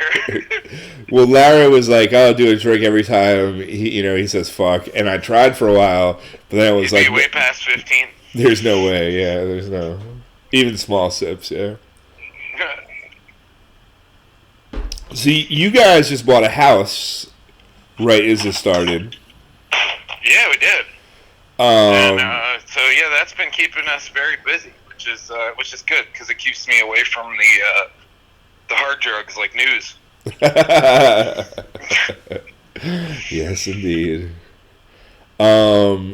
You thought you were going to do this whole moving process in 10 days in between tours. Yeah, I am actually insane.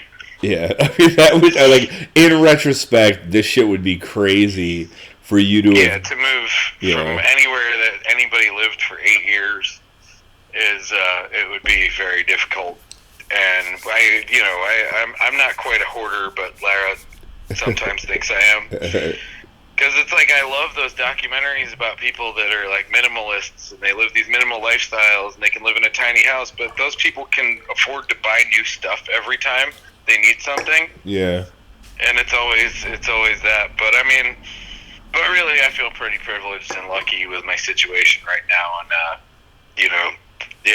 I'm lucky to have this house and be on unemployment right now. Yeah.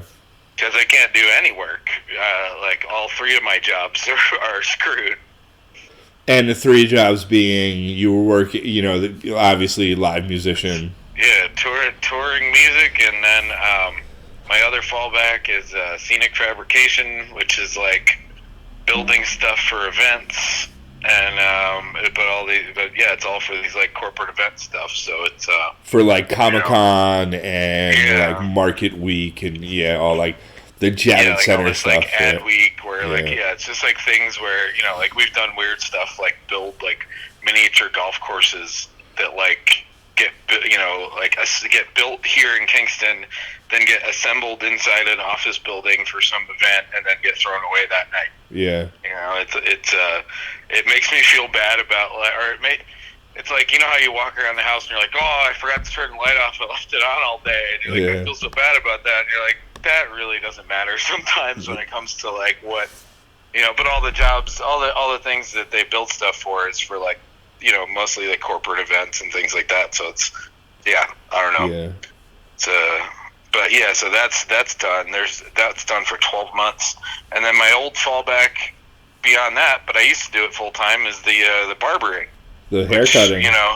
If I lived in Georgia, I could get it too, but no, I would not. I named this episode "Teaching the Sheep to Shear Themselves." I love that name. That's fucking hilarious. I don't think that we have anyone on here that is storming the Capitol because they can't go to their hairdresser. But do you have any haircutting tips for how do you get into barbering? We'll start with that. Oh yeah, well that's a couple of stories, but when I lived in Brooklyn and Queens, I worked at a coffee shop in Brooklyn for years, and one of my regular customers in the morning was a guy who worked at a barber shop down the street who had just moved to New York from California, and we talked about music and whatever, and he was an upright bass player as well, but he like didn't have a bass in New York, and he was trying to save up money to ship his. So I was getting rid of one at that time, and I needed a place to store it, so I like let him hang on to it in the barber shop, but he didn't own that barber shop. He was just working there. Then like a couple years later, he opened his own barber shop, and we became really good friends, and I would just like hang out at the barber shop a lot and bring I remember I had a pug named Brutus that would eat my hair when I got a haircut. Okay. And so yeah, but anyway, I used to hang around the barbershop, and that saying, like, you hang around a barbershop long enough, you might get your hair cut. Well, that sort of happens, and then sometimes it's like you hang around at a barbershop enough, you might end up getting a job as a barber. But no, I asked him for a while, or he would always hear like the ins and outs of every job I like quit or lost or whatever. Which you had some interesting ones, right? You had some good, like, forensic photographer, right? Yeah. I worked as a forensic photographer for a year and a half, from like 2007 to 2008, and for New York City. So I photographed autopsies, and I had left my job at the coffee shop, and at the because I went to school for photography and for art and stuff, and I ended up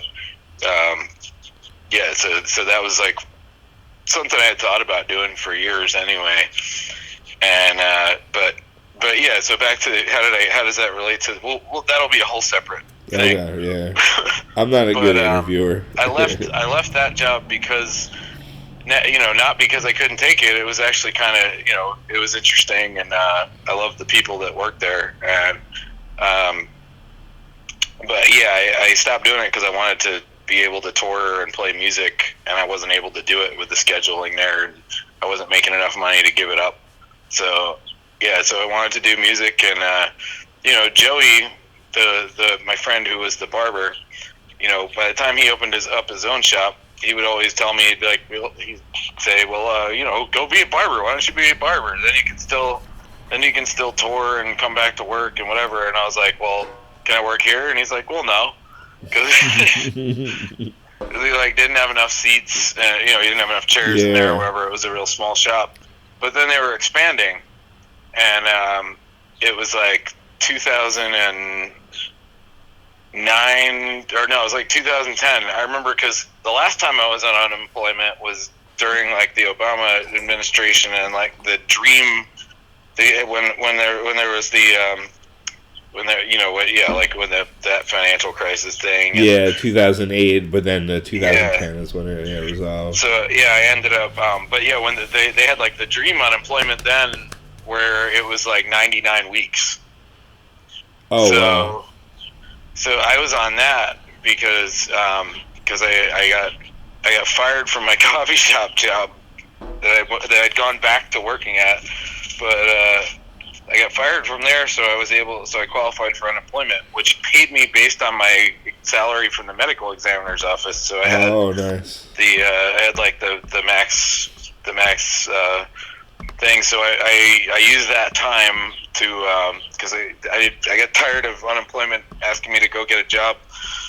So I went to school because Joey, the barber, he had let me know that he was expanding, and he was like, "Hey, go to barber school. We're going to be opening in a bigger shop."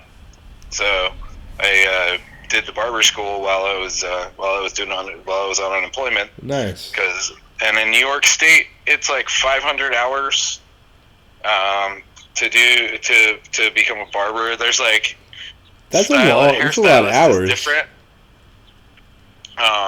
Yeah, hairstylist is different, and then and if you like apprentice, that takes like 2 years. Wow. But to do the licensing thing in New York City, and well, in New York State, but yeah, it's 500 hours, or at least it was, 10 years ago. And so yeah, I did that, and I went to school at this barber school in Manhattan. It was called Atlas Barber School. And originally, it was in like maybe its third location, but it was in the East Village, and they started it in like the 40s, and then I think it changed hands like twice. It just closed like 2 years ago or something. All right. But as it turns out, I found out that like Seth Kessel that I played music with, and it turns out that I think like his grandfather like owned that school originally. That's a funny turn of events, right? Yeah, which is nuts. Like he only told me that like 2 years ago or something. Huh? And I was like, no fucking shit. Fate is funny. But yeah, so that was that with that, the way that they train you is like a hands-on thing where people come in off the street because it's Manhattan. So for $5 haircuts, you end up cutting people's hair, doing that, or a lot of the time it was you'd get people that were in like rehabilitation sort of programs, like kind of where people were getting back from like being homeless or whatever. Absolutely. People in like those sort of programs, they would get vouchers from the city to go get haircuts. Yeah. So because then they you have a job interview. You don't want to look. Yeah. Yeah. So we had a lot of that. Had a lot of those. So yeah. That's how I learned originally. But then like the first like 6 months or so at the actual shop when I worked there, that was that was where I did a lot more learning, because at the barber school it was just shaving people's heads, cutting fades, barely any shaving, but when I did, that was just scary, man. Anybody that wants to go get a straight razor shave at a barber school is crazy. There was this one dude, this older guy that would just stare me like dead in the eyes the whole time. He would come in for a shave, and his skin was just like the texture of like a basketball. And you would straight razor shave this motherfucker? Yeah, and it was like, dude, at the barber school they charged like $3 for that shit. I would not want to. I don't know. Oh yeah, never. Mike Brand just walked in with Marlboros and a 30-pack of High Life. How do you feel about a straight razor shave? Who would you trust to do that? You wouldn't trust anybody, right? I would. Yeah? It seems too... What about at a barber school for $3? What about at a barber school for $3? Fuck no. Ooh. He turns it down, but he just got his unemployment today. So maybe 2 days ago. But the funniest thing is but the other people who come in there, the people who actually pay $5 for a haircut, some of them would be real crazy about like their fade or like the shape up, like when you kind of like line up somebody's hairline to be like a straight line across the middle of their forehead, like the Frankenstein looking thing. But like dudes would come in and be like, you know, they would be very picky for that $5 that amount of money. Yeah, absolutely. Yeah, I got yelled at by guys, but yeah, then I worked at Tomcat's Barbershop in Brooklyn for a couple of years. So it was somewhere around 2010 to 2012 and a half. And then I was cutting hair just out of my house up here. I cut hair out of the tattoo shop in Rosendale for a little while. And I worked at a shop over in Rhinebeck called Iconic, which then like one of the guys that I met there opened his own shop out in Pine Plains. And I worked for him a little bit. Pine Plains, I think that's where we recorded the full-length Tiger Piss album. Is that like out in Onion Town, kind of like Orange County? No. No, it's across the... you're talking about... that's something else. Yeah, I forgot. Dover Plains or something. No. Yeah, I don't even know. But yeah, I don't know. The barbering thing worked out for a couple of years, you know, to supplement being able to tour. And, the time that I worked at Tomcats, I was able to actually, you know, do a lot of music stuff. Yeah. And travel a bunch. But the Arkhams, right? The Arkhams is the... Yeah, it was when I was doing the Arkhams, when I did I also did Amore Obscure, which was like that kind of like gypsy punk sort of band. Yeah, right on. How hard is it? Are you cutting your own hair right now? Not this minute, but I need to. No, but I've been doing. Currently, I've been you are giving yourself haircuts. Yeah, I give myself haircuts, and I always wanted to learn to do it myself. Like, anyway, I would like growing up and going to high school and everything. Like, I was like a punk rock kid, so I would always shave my own mohawks. Yeah. Okay. And stuff. So you know, which was funny because it led to me, like, even when I was in barber school, like, just not being used to that whole conversation that people have with their barber or anything. Yeah, what are you looking for here? Yeah. Years. Yeah. And so yeah, but yeah, because of that, that's usually what I'll do is, you know, and I shaved my head for years too, so that's easy, and I recommend that for everybody at home. It's extremely easy, because if you're used to, because it's interesting, like if you're used to working in a mirror, after a while you get, you know, from cutting hair, you know, like regularly, I got used to working in the mirror, so then so you work backwards. My movements don't feel stupid when it's all backwards.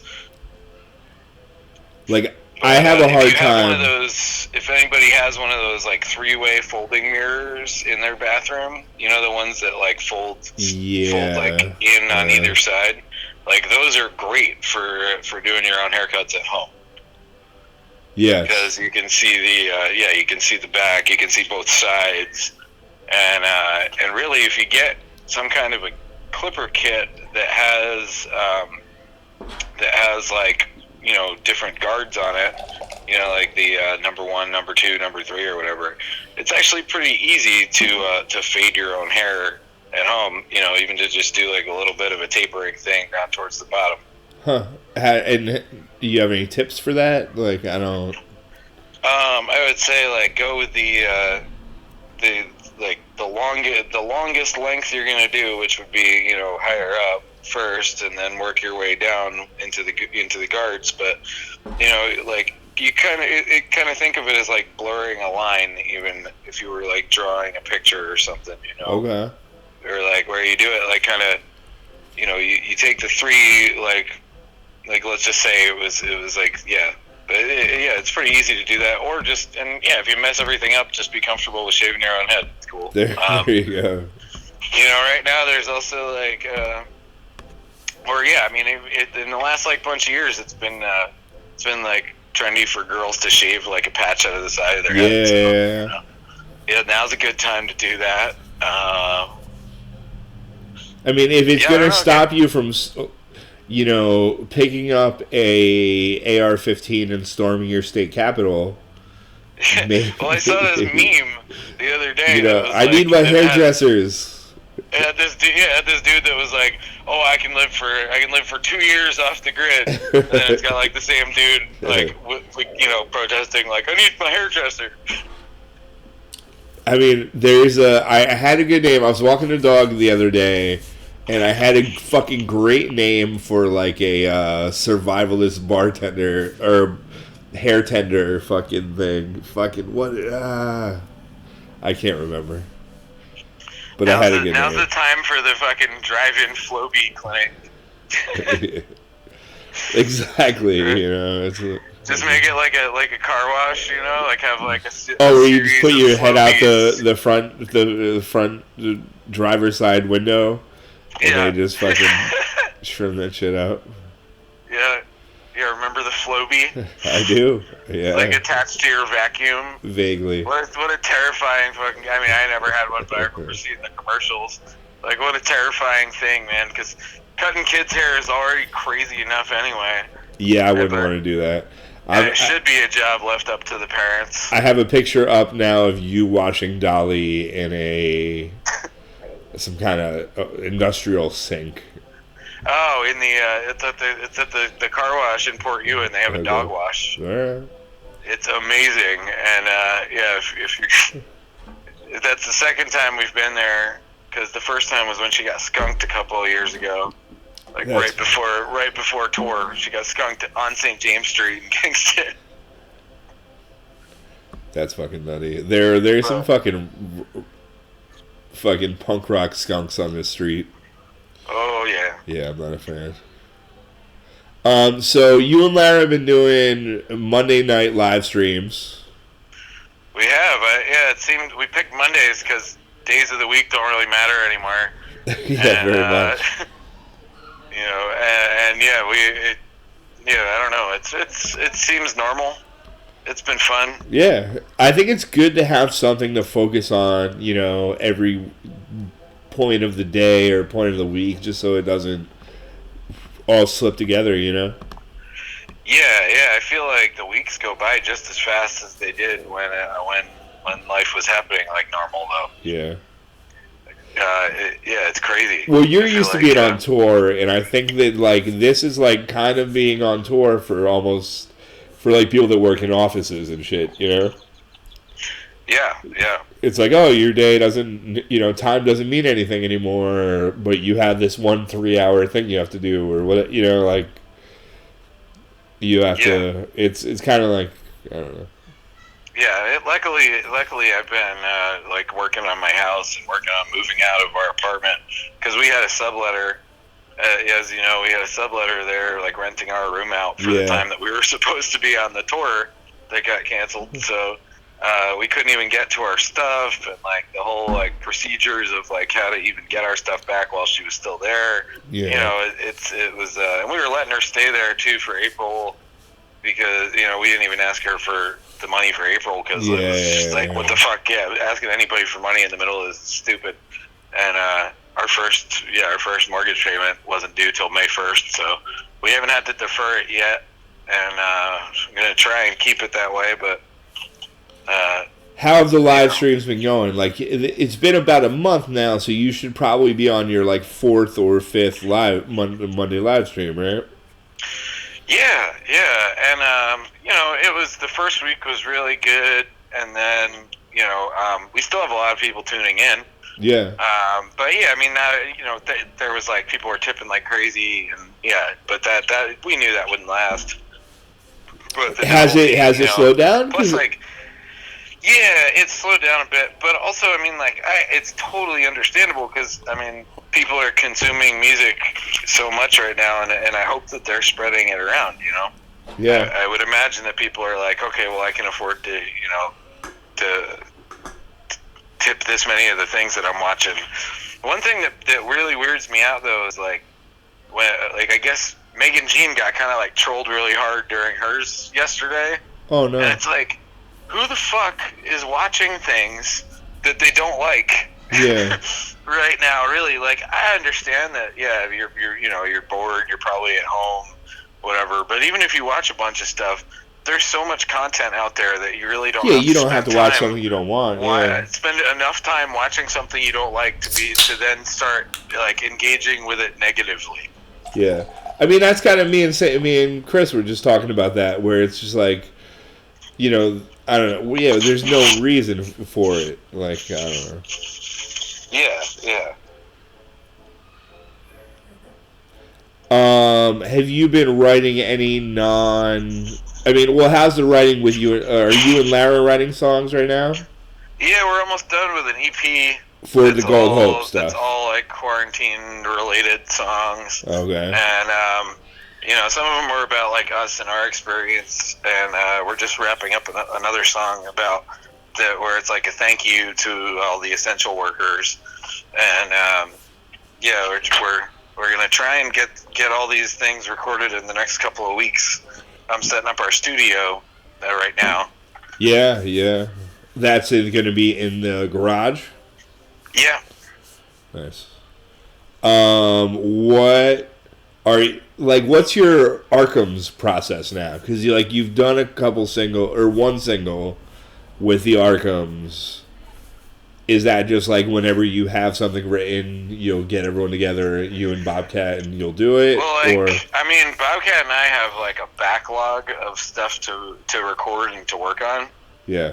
Like we have like a whole album that never got released that we want to record a bunch of songs from and like rework. And the way that we kind of do everything is like the more time we sit on things, like the more it changes.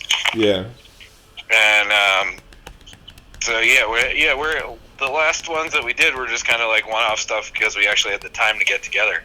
Nice. He just actually got over coronavirus. He had it. Got it. He had it. Like he was tested, and he really. Yeah, and his whole family had it. Wow. And all four of them just donated their plasma. Huh? That's great. So, like, hopefully there will be some research about that, hopefully, but yeah, I can't believe all four of them had it, but that's how widespread this is, and it's just like Long Island, dude, like those houses aren't even 6 feet apart everyone's right on top of each other, yeah. Alright, well, listen, I gotta pee. I'm gonna play the Arkham's latest single. And if you want to stay on the line, then we'll talk about Malort afterwards. Alright. What do you think about that? Sounds great. Here's this. Ba-boom. We're getting into the part of the show where... Which one are you playing? Money. Yeah. Play that one. Yeah.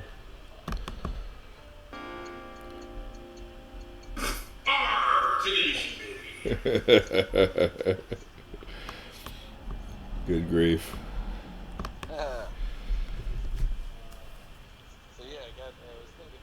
While you were peeing, yeah. I was thinking about some of the people whose hair I cut of note in New York City. Fuck when I worked in New York. Igor Cavalera, right? Yes, yeah, from Sepultura. That's a great... And Cavalera Conspiracy. Him and Max were in the shop because Cavalera Conspiracy was on tour, and I didn't recognize them because they didn't have like dreads, Yeah. Because the last time I had seen either band was way back when. So so this guy's in my chair. He's Brazilian. His name is Igor. I knew that much, and I'm just like, oh yeah, what are the fucking chances? And then like he was talking about I forgot what we were talking about, but then I was like, you're not like Igor Calavera, are you? Yeah. Like, You're not the guy from Sepultura, but... Like, my brother Max is right over there. I was like, what the fuck? Fucking... And Tim Williams from VOD was one of my regular customers as well. Okay. I think Remember that band? Yeah, Ian Fuller is Vision commenting disorder. now. I feel like Joey Snort Elbows and Mirth used to play with a band that was like part of VOD. I don't know. Maybe I'm making that shit up. I don't know. Yeah. But yeah. So I have the Malort up now. Oh yeah. So do we Tasty want to? stuff. So me and Matt's birthday is June 15th, and mine is December 6th. So we had this ritual. We did this tour with the Cutthroat Freak Show, who's on next. Whereas the Arkhams and Tiger Piss, and we toured out to the Midwest, and we did Horror Hound in Columbus, I believe. It was.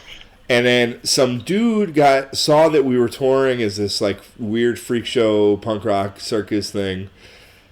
Was it Fort Wayne, Indiana?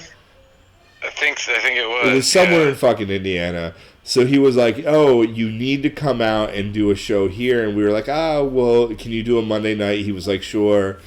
We drove all the way out to fucking Indiana. As soon as we got there, you knew it was not going to go well. Like, the bartenders were like, "Oh, who booked the show? Oh, that guy? Oh." So we did the show, a freak show, 2 bands, did songs that we weren't doing the whole tour. We tried to impress ourselves. Like, I think Cutthroat lifted your upright we all put bass. on, like, the best show of our lives. Exactly, yeah. It was a really good, fun experience. But the bartenders, or the 4 people that saw it, gave us this cardboard box full of liquor to take home. It was all like whipped cream vodka, whatever. Orange creamsicle this. Exactly. So we had Matt on the drive to Cleveland. I think you did orange soda and whipped cream vodka, and that was delicious. Right. It was still disgusting, but yeah, delicious. I did dragon fruit vodka and tonic, and I think it tasted like perfume smells. Or like or like you if you were just gonna drink a bottle of perfume, or if you just spray some in your mouth. Exactly, pretty much. There you go. That's exactly how that tasted. But we got this bottle of McCormick Scotch that we had for, like, I think about 6 years. It's like the shittiest Scotch in this plastic bottle. Yeah, well, that was the first thing I reached for in that box because I thought it was like the most Scotch. recognizable, just booze flavored booze, and was like, all right, this will be good. And it was not. It was just. It must have been sitting really there. bad. Like, they must have just had it like aging in the sun for like for like 10 years. Yeah, it was It's pretty brutal. bad. But we had it. I would take it. I think with that tour was in the spring, so it was Matt's birthday. So I bring it over to his house. We do a shot. It stays on top of his fridge until December, where he would come over to my house. We do a shot. It would stay on top of my fridge until June. Since both of us have a lot of touring musicians at our houses, Exactly. It's like booze gets drank all the time. Exactly. So the more disgusting the booze, that's the fun of it. And this shit lasted for fucking 5 years. And then we finished that bottle, and I can't find McCormick Scotch anywhere. So we Even bought. if you could, like, I don't know if it might accidentally be good because, like, who knows what that bottle had gone through. That's a good song right there. Like, where that bottle of McCormick Scotch went through. Like, it had a worse life than you did. Yeah. Know this before you put it against your lips at the end of your tough day. But I think we bought a bottle of Old Smuggler to try to pass back and forth, and that got finished immediately. It never even lasted too to the good. next birthday. So now we have Malort. Does anyone watching this know anything about Malort? Because it's interesting. Like, I should have gotten some of the memes up. These pants aren't gonna shit themselves. Malort. It's gypsum. Is that that's the people that make it. Yeah, Jepson. Jepson. Or Gypsum. I think it's Gypsum's Malort. St. Chris says I used to drink the shit out of McCormick's, and I believe that. But what about Malort, St. Chris? What about Malort? It's like a Chicago thing, and they have it in New Orleans too, I guess. But it's like one of those things that people drink, like that. That a lot of service industry people are into it. And it's right off the bat, it tastes kind of like not that bad. Then you get this super like medical taste. Like I don't know what medical means, but like that's medical kind of, you know. Yeah. And then you get this the like most accurate one is really just like when like off bug spray gets in your mouth. Yeah, accident. That's the second one. Like initially, it's not like that, but then it goes to that really quick. Yeah, and then it goes somewhere else. Like it's a very it's wormwood. Actually, it's flavored with wormwood. Oh, wow. And it almost tastes like at first it tastes like they have a really funny video that really sums it up very well, where it's got a guy who like takes a shot of it and it shows grapefruits. And it shows like honey, and it's like, yeah, those flavors are there, and then it goes straight to like earwax, and gasoline and off bug spray, and that kind of sums it up. And it just the taste stays in your mouth for like entirely. St. Chris says tire fire and vomit mixed together. Yes, a little bit, yeah. That's fucking brutal. Yeah. But we fucked up because for my birthday last year, we were on tour on the Brian Setzer thing. So we didn't leave it at my house. So it's at your house, even though I should bring it to your house for this. So we might have to, maybe for your birthday, you have to bring it to my house now. Yeah, I guess so. I don't know. Ian Fuller says backwoods absinthe. Kinda, yeah. Yeah, well, that's the thing. Not is far like, off. Like I You're much not prefer wrong. the taste of absinthe. If you're gonna ingest alcohol and wormwood, yeah. You know. But yeah, I don't think it's got enough wormwood in it to make you like hallucinate. There are people though that are like, you know, your third shot of Malort is where you fall in love with it, and then you become you like it. And yeah, we've never done 3 in a row. We've done, I think, at this point. I think it's cumulative. I think it's just like if you just had 3 ever. Okay. Well, then. But it's one of those also just like. Then that guy's a liar because I'm still not ready for it. But, you know. But yeah, I feel like it's one of those things where it's like a traumatic experience that you share with a friend, you know. So he says automatically you have a 9/11, bond you know. because you've just both experienced, you know, something terrible. Yeah. I don't know. Jeremy Kinnison, you ever had Malort? He says fucking ridiculous. I don't know what that means, but is he here? I can't read he's the comments commenting. He's commenting. You know, Hi. he's going to be the next guest. Yeah, no, he's the best one. He's the best to be your third guest because he's seen you super hammered. He's seen you after 30 beers on a Tuesday afternoon. That's what we have to like. I need to make a spreadsheet for this. And like, oh, who do I know? Like, I have a lot of interesting friends, so like, let's make the spreadsheet. But then we need to separate the ones that can be the third guest. You know, right? Third guest. That's not. Cutthroat. I don't know. Like, I think it's perfect. I haven't checked his social media, but I wonder if he's been doing videos that demonstrate how they test for coronavirus. Because that'd be amazing. Because the human blockhead trick in Sideshow, well, it's not really a trick. The human blockhead, you know, stunt is basically, you know, the coronavirus test, where they just shoving a big nail down all the way to the back of your sinus cavity, back to your throat, which is how they test you for coronavirus now. Ow. All right, now everyone's gonna be a fucking Sideshow performer. No. The inside scoop. Yeah. What the fuck was I gonna say? I'm boozed. Yeah. Not as boozed as last week. What? How many beers are you up to? 2, 4, 6, 8, 10, 12. I think I'm on 13. Ooh, lucky 13. But they're natty lights. Like, I did the mother's milk, bad move, man. Oh, yeah, dude. You can't even drink, like 6 of those without feeling, like, woozy. My plan last week was 6 mother's milk and then 9 Old Capitals, kind of mixed in. But then I did a couple shots, and I just couldn't hang.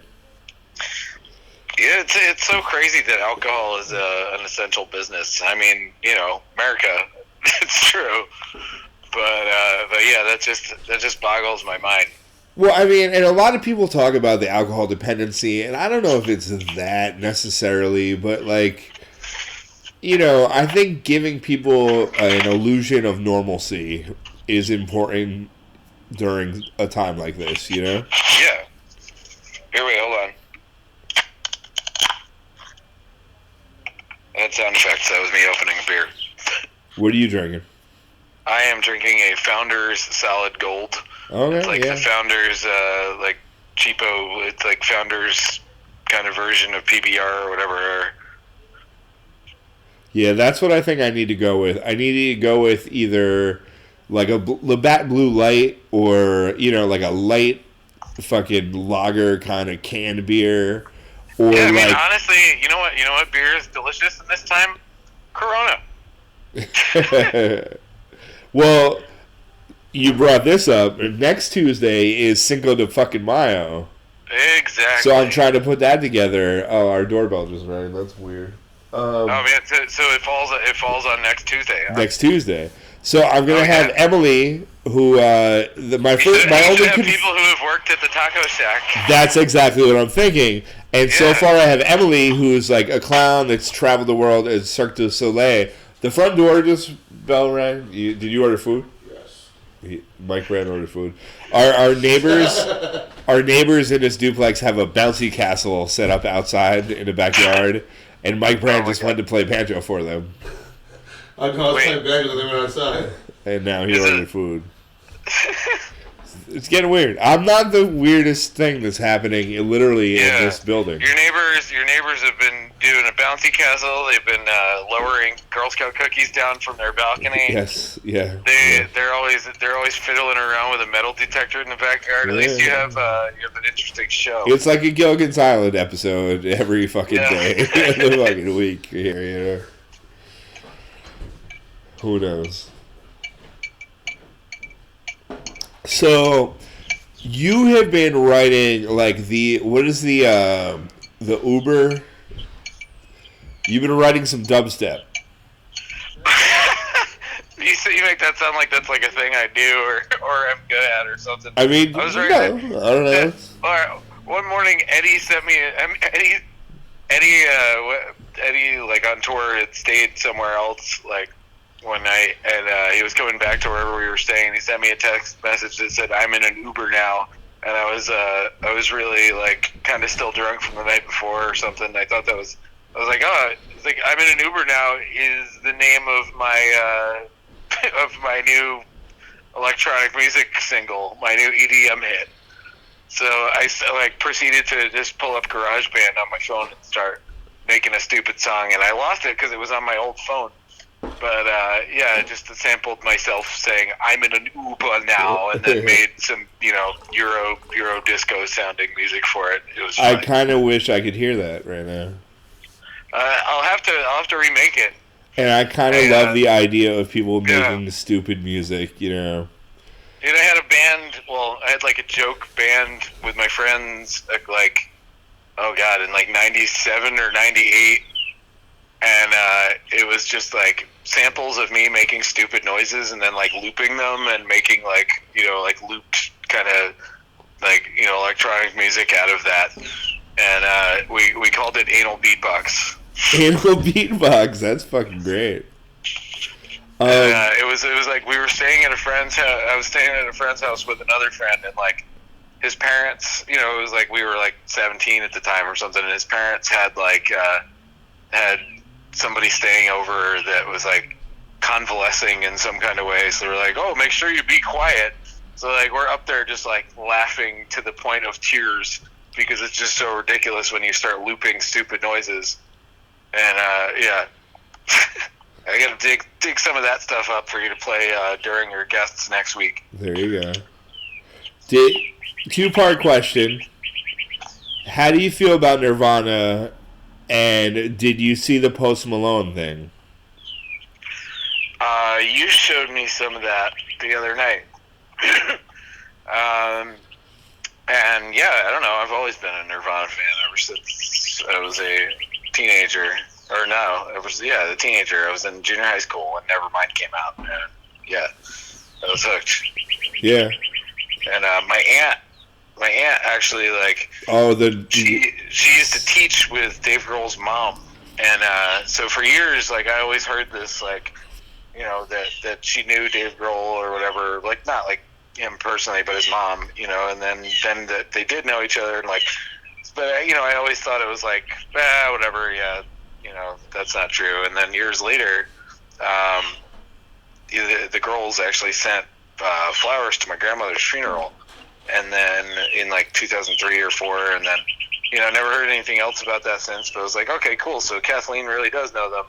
My aunt's name is Kathleen. Yeah. And then last summer, or 2 summers ago in 18,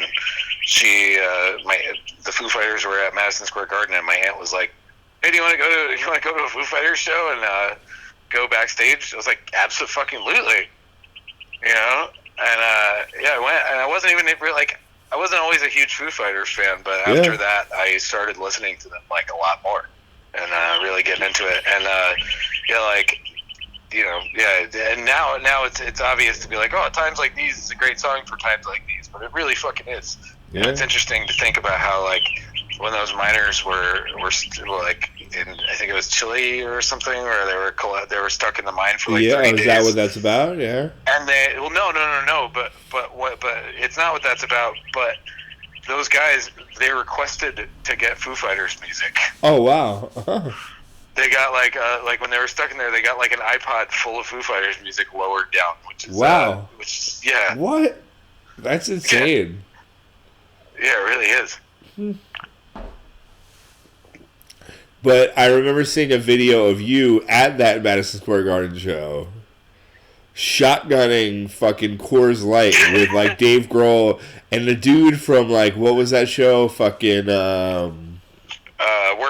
Workaholics is just encouraging everybody to fucking shotgun a fucking Coors Light, and I was like, what the fuck is going on here? It's bananas, man. The funny thing is that they had way better beer than that too earlier. Yeah. If you went into the press room there or whatever, dude, there was it was crazy. You go up to the concession stand and it costs you $18 to get a 22-ounce beer. Meanwhile, just for friends and whatever, everybody that that they have as their guest list or whatever, they just gets free craft beer in kegs or whatever.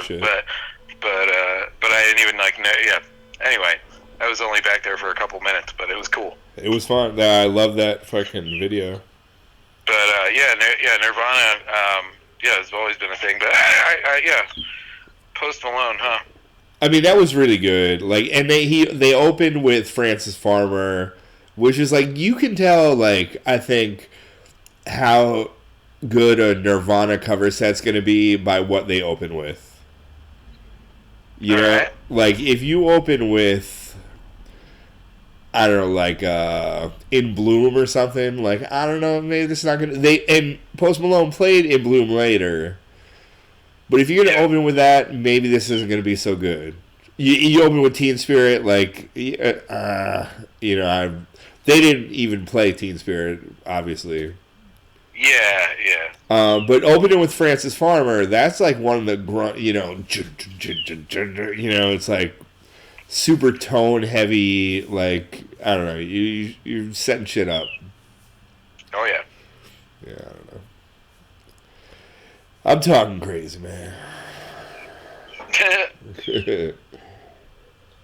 So I don't know. Does anybody have any questions about haircuts? Anybody?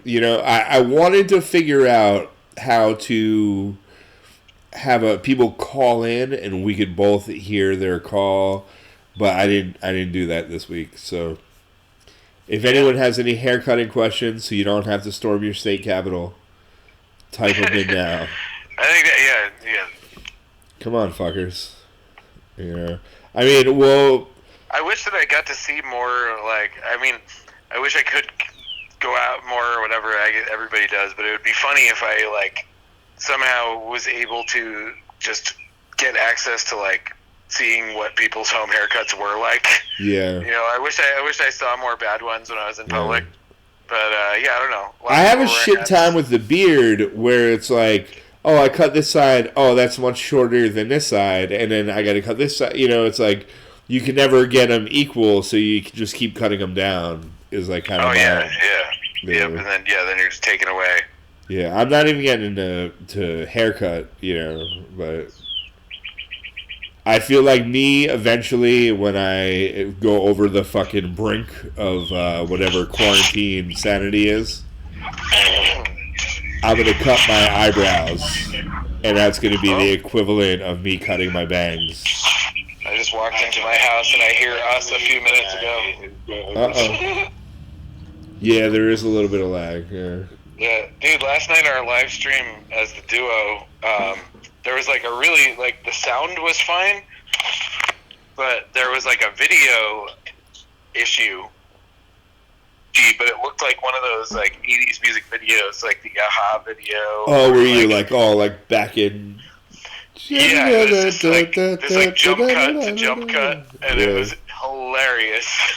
And I was just getting such a funny kick out of it. But yeah, it was messing with me for a few minutes. I bet. All right. Well, listen, man. I love the shit out of you. Yeah, love me too. Is it time for some Cutthroat? I think we're gonna do some Cutthroat. Yeah. All right. Excellent. Well, this has been fun. I love everybody that's on this show. Yeah. So yeah, I would love to happy hand it that over you're to a him. part of it. Which pay? I'm fucking drunk, but that's okay. We're gonna persevere. All right. Love you, dude. All right. Later, man. Bye bye.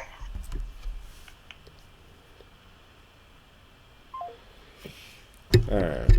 So I think we're just gonna call Jeremy. I am hungover, and That's not. You're not supposed to do that yet.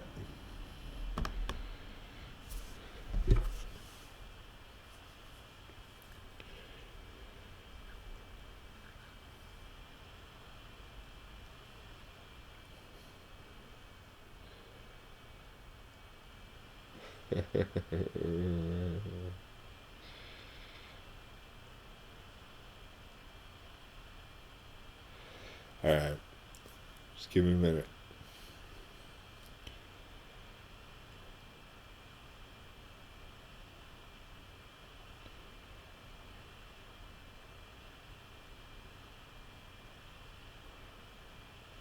Do, do, do, do.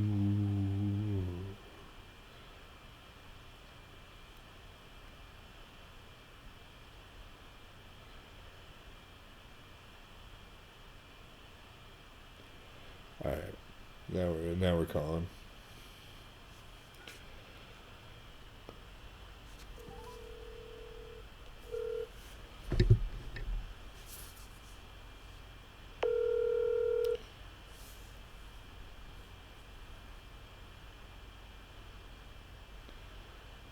Yo. I want to start this motherfucker. What's up, man?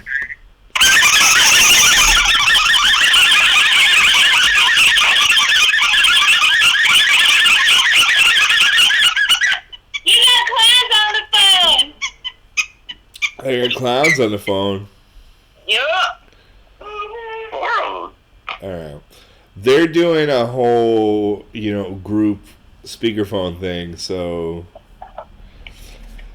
I was gonna play one of your videos to open, but I didn't have to pee yet, so I'm waiting till I have to pee to use one of your videos. Fair enough. Yeah. Alright. As it were. I mean, I guess we should set it up with the milk video, right? Whether I have to pee or not, we should do the milk video, right? Yeah, do it. Yeah, is that what it is? Alright, so this is the Cutthroat Freak Show. Who we got? Who we got on the line here? We got Jeremy. We got Scarlett. Myself.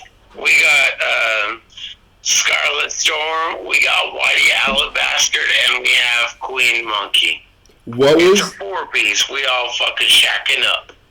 What was the Whitey Alabaster song I had in my head the other day? It was fucking banana. I don't know. I had one in my head, but we're gonna do the milk video.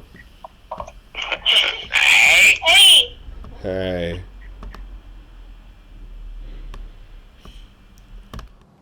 I am hungover, and I am thirsty, and the only thing that my drunk ass belly can handle in the morning is milk. Is this enough milk? How much milk is enough?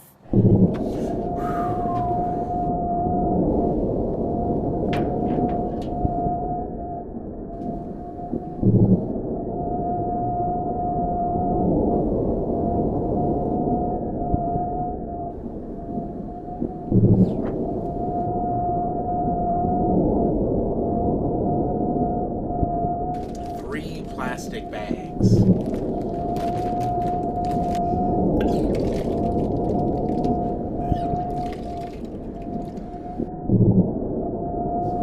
Maybe we should mix them.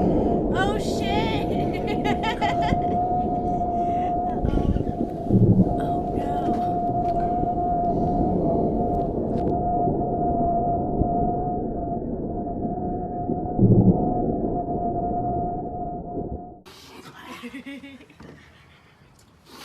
I thought that was gonna be milk, but it's not. So we have these three plastic bags.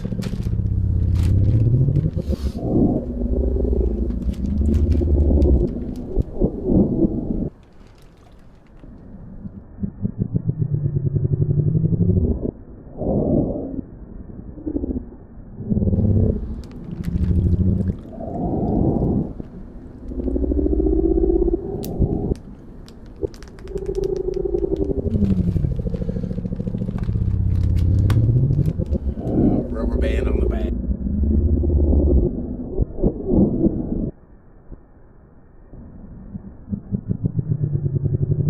Alright, this is the grand finale. Here we go.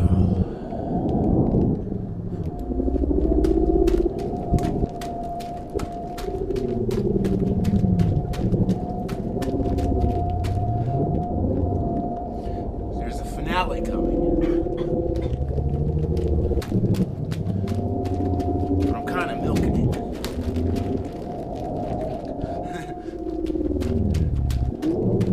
There's a finale coming, but I'm kind of milking it.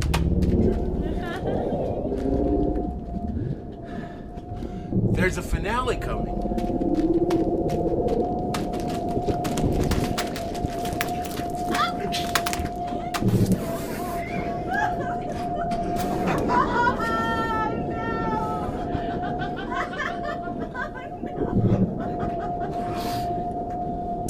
Cut our freak show.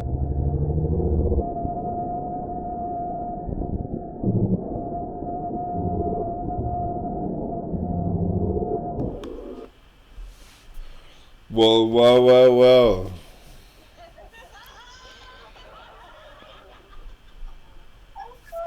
I don't know if that worked or not, like on the video live stream. I have no fucking idea. I'm not an expert, but I loved it. You know, you guys are out of your fucking minds.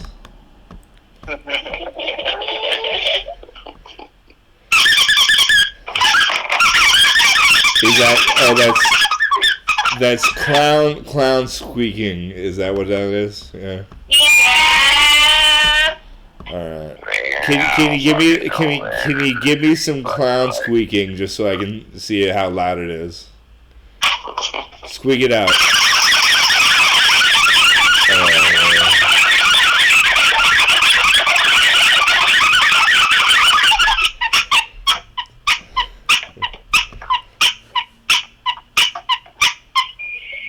Now I have the picture up of the whole crew.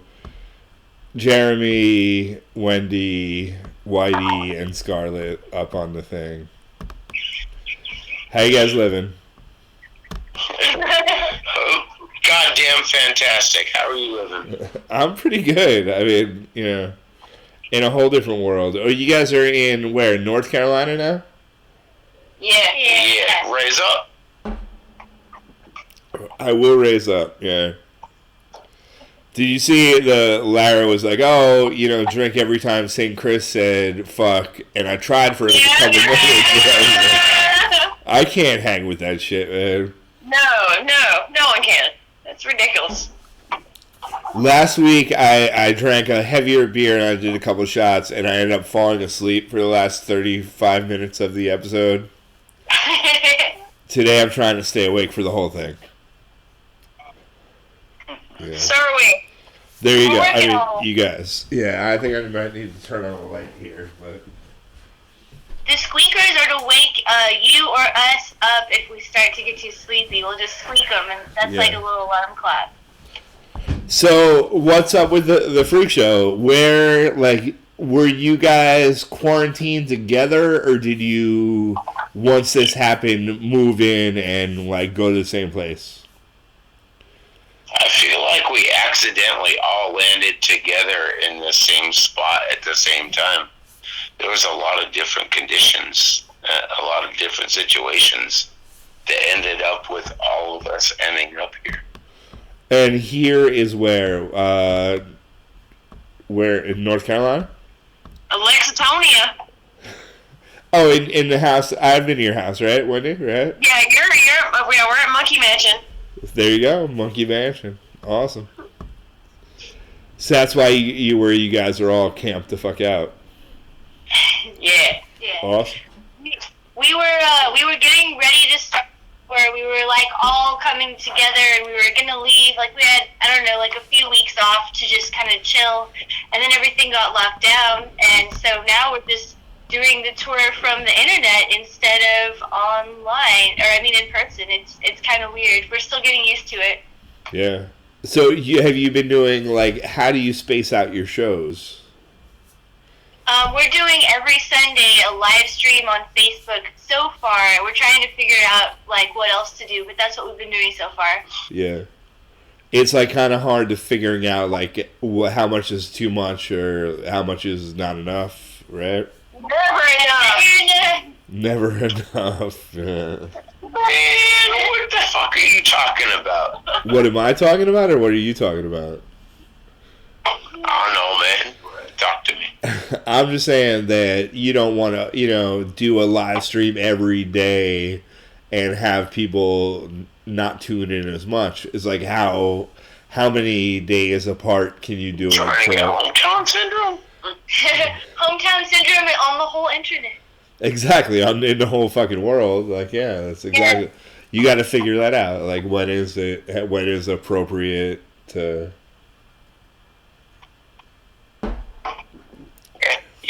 You're exactly right. I mean, my theory is, every Tuesday, somebody's gonna want to see me make an ass of myself. So, boom, roasted. Sunday. Yeah. I'm here for it. Yeah. I think drinking too many beers with you. Yeah, see, I think you might have been ahead of me, even. I don't know.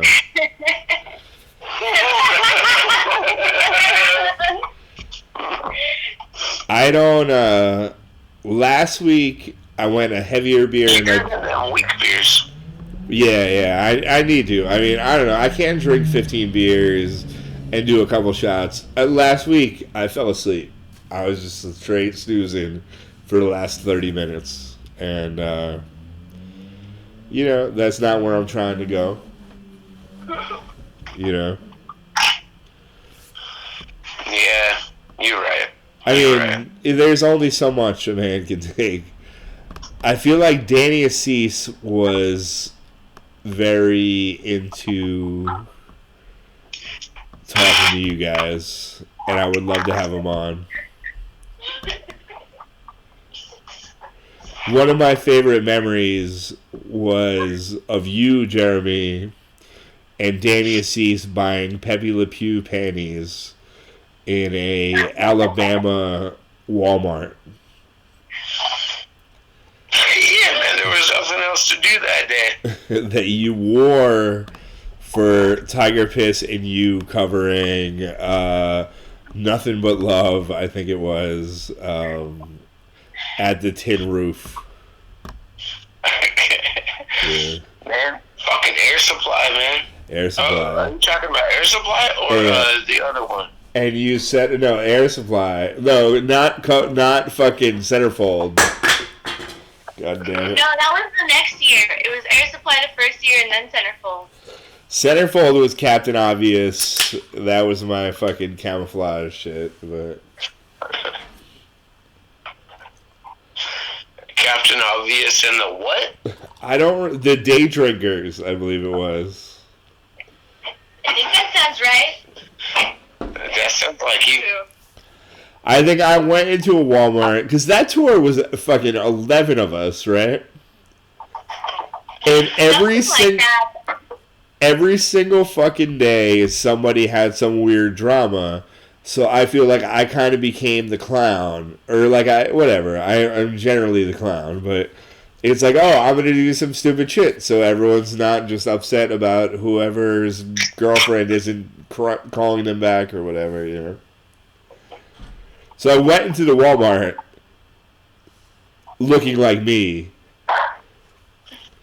I came out of the Walmart in all camouflage pajamas with the 30-pack of Pabst. You know, I thought that was pretty cool. Whoa. You're saying full camouflage? That was camouflage pajamas. Yeah, that was like one of those, that unbreathable, terrible fabric that's not quite fiberglass, but like you can't, it won't let you sweat, it just sort of traps all of it in there. Yeah. But pajamas. Yeah. Wait, I still got you? What? What's that? Can I hear you? Yeah. I couldn't hear anything. I don't know. Did I lose my fucking skeet? Can I still have your pajamas? You have no. I have the bottoms at least. I don't know. You might have no. I think I have the bottoms and the tops. I know I got a piece. I do that every time I fuck somebody. What? Boom, roasted. Wow.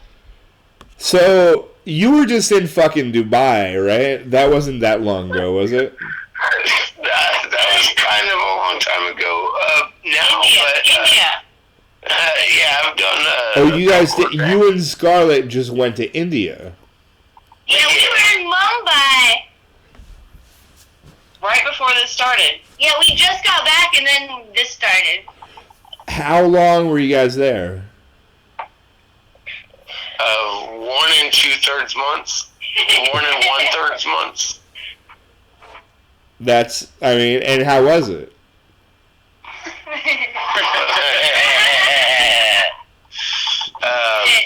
It was good. Okay. I don't know where to start with India stories. Yeah, I mean, were you, they shocked by you? Were you not that weird? Were you weird? Like, I don't know. I don't even know how to approach it.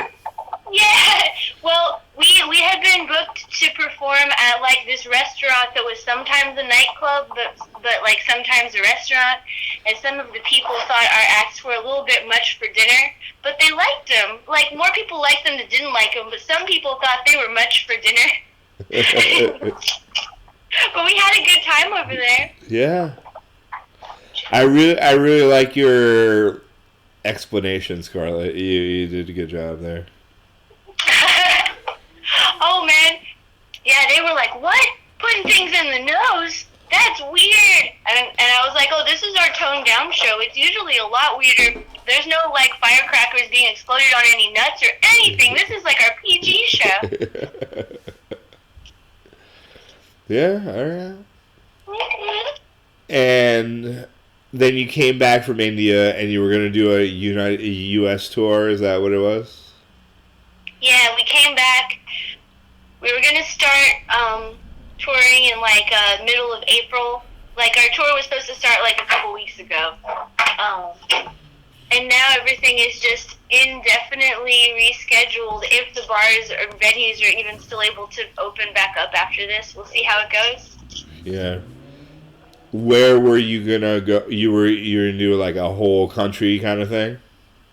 Not like a whole country. Maybe just, I don't know, like 3 or 4 weeks, just a little loop around the South and up to like Philly and New York. Like just little areas that we are the most familiar with, I think. Yeah. The strong piece of the Midwest and,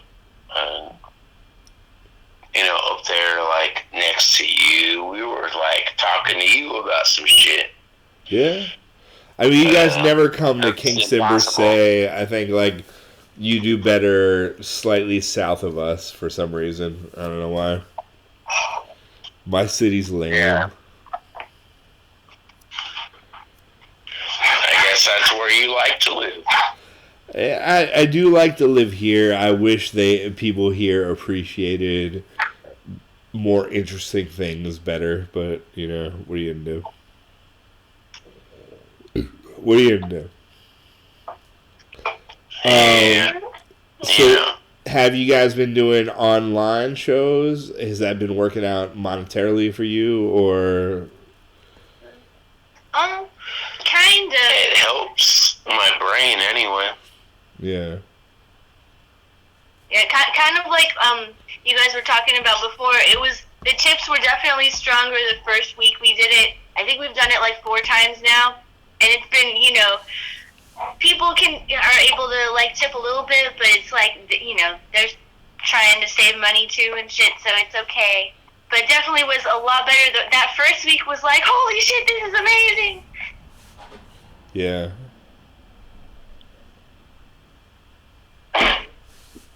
But it's been really fun. Like we've been working on recording some videos to put into other people who've been putting like together online shows and There stuff you go. like what you're doing. Yeah. And there's little pockets of weird clowns and performers all over who are trying to put that together. So it's kind of like we still get to do shows together, but it's all just digital. I think that We're once. kind of like running a straight up digital tour of the whole United States. We're all you go. hopping on each other's shows and stuff. Yeah, like Tuesdays is for like New York and New Orleans. And what the fuck is Wednesdays for? Like, we got all kinds of shit to do. I think. I can't remember what Wednesday is. This is the first week that I've learned how to do video editing. Like, I was able to video edit last week's episode. So I think this week, when I put up this whatever the fuck we're talking about now, I'll be able to put up links to your, like, PayPal and whatever on the YouTube. I think I've learned how to do that. So, We're still trying to learn. It's hard. We were looking into it yesterday, and it was a lot. Yeah, I mean, it's, you're used to, you're a performer. You're not used to trying to figure out computer nonsense, blah, blah. I'm a fucking drummer. I just want to beat the fucking shit out of things. Like, I don't want to.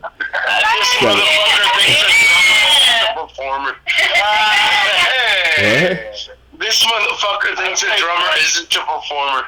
One of the best performers I've ever met just tried to fucking tell us that he's not a performer. I'm just a drummer. I'm a simple drummer. What do? I don't know.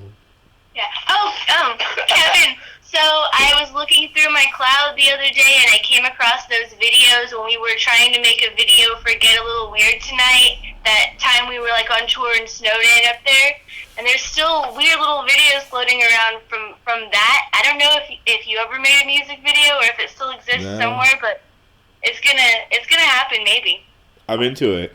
We actually, this is the second. Last week's episode of this 15 beers thing was the first one I recorded and uploaded to YouTube. And at the end of it last week, I fell asleep. So the last 30 minutes of it is me sleeping. My friend Ian, a good friend of mine, Ian Fuller, has a version of him covering Get a Little Weird. And I want to make a video of me sleeping while he covers Get a Little Weird. Yeah. Because I think that's perfect. So yeah, if you have video, I don't know. Why not fucking rock it? What was Whitey's song that got stuck in my fucking head? I didn't know I had songs, man. You did. It was like, I can't remember. I'm too boozed.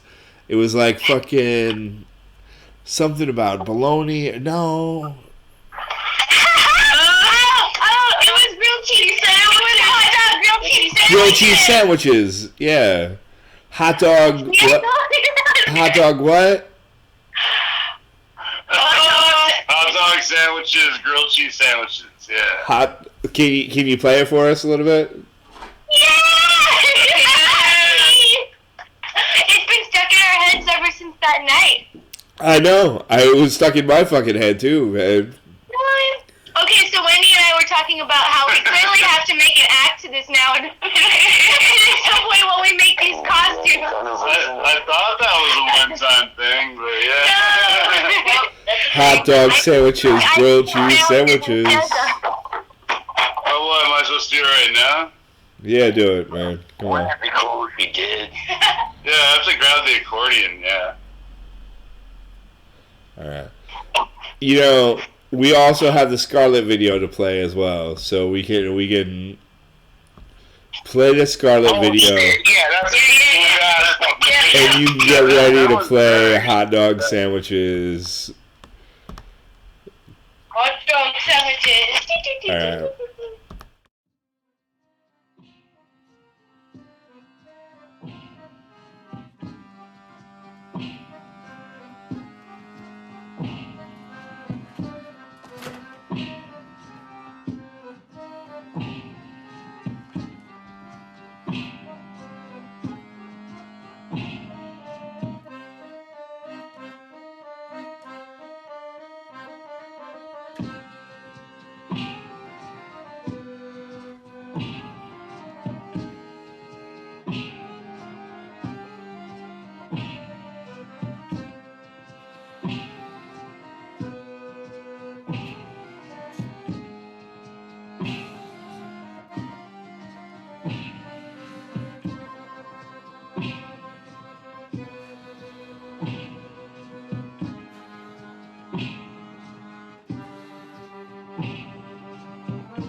hungover. Shit. Yeah. There we go. Such a delay. I don't know if it worked or not. I have no fucking idea. It's just a delay on it. Yeah, it's still playing on our end. Yeah, okay, so we're a couple of minutes behind or before or whatever.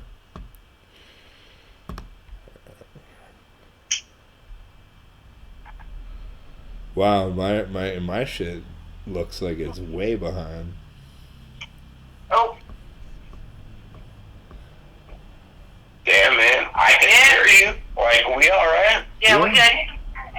I think we're good. I mean, I think what you're watching, you can't watch, like, you know.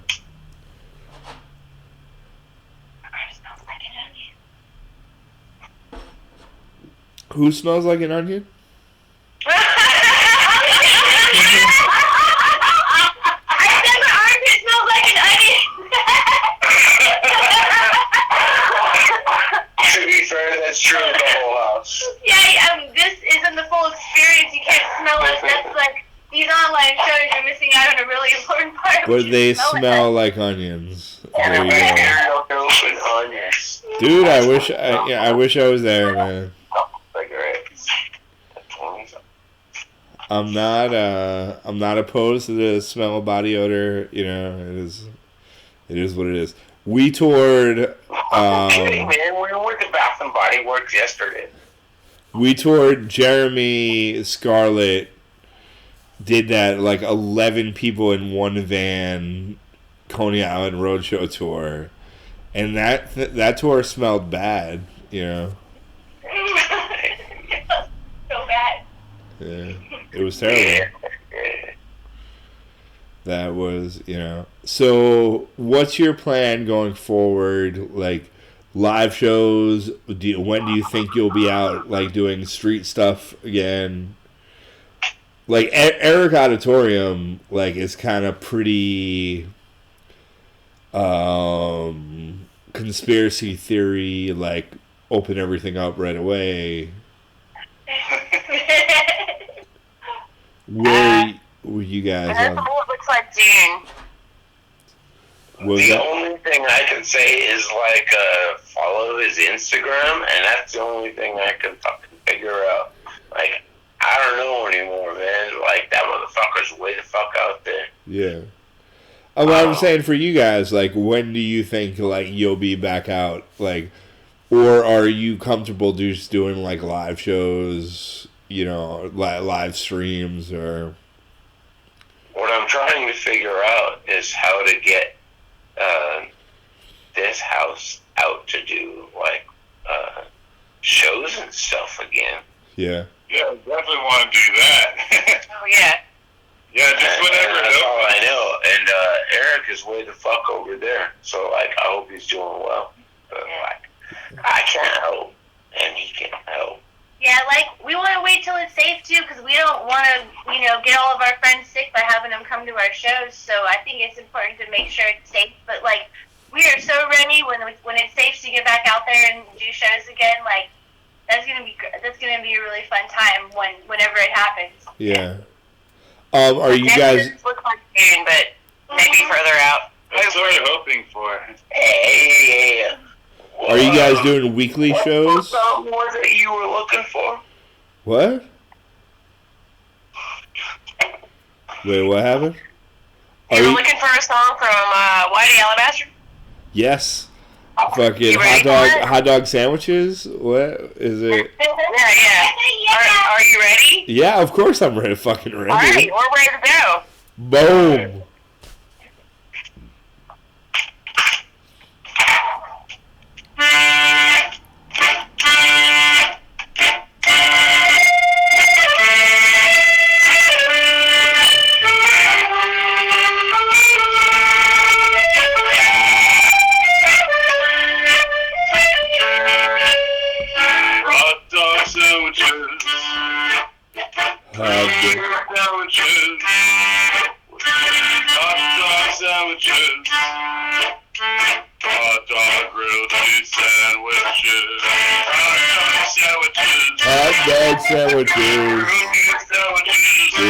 Sandwiches.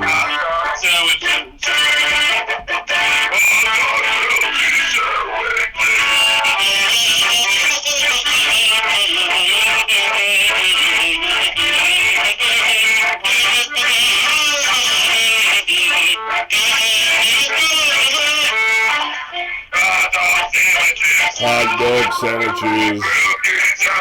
Grilled cheese sandwiches. Hot dog sandwiches!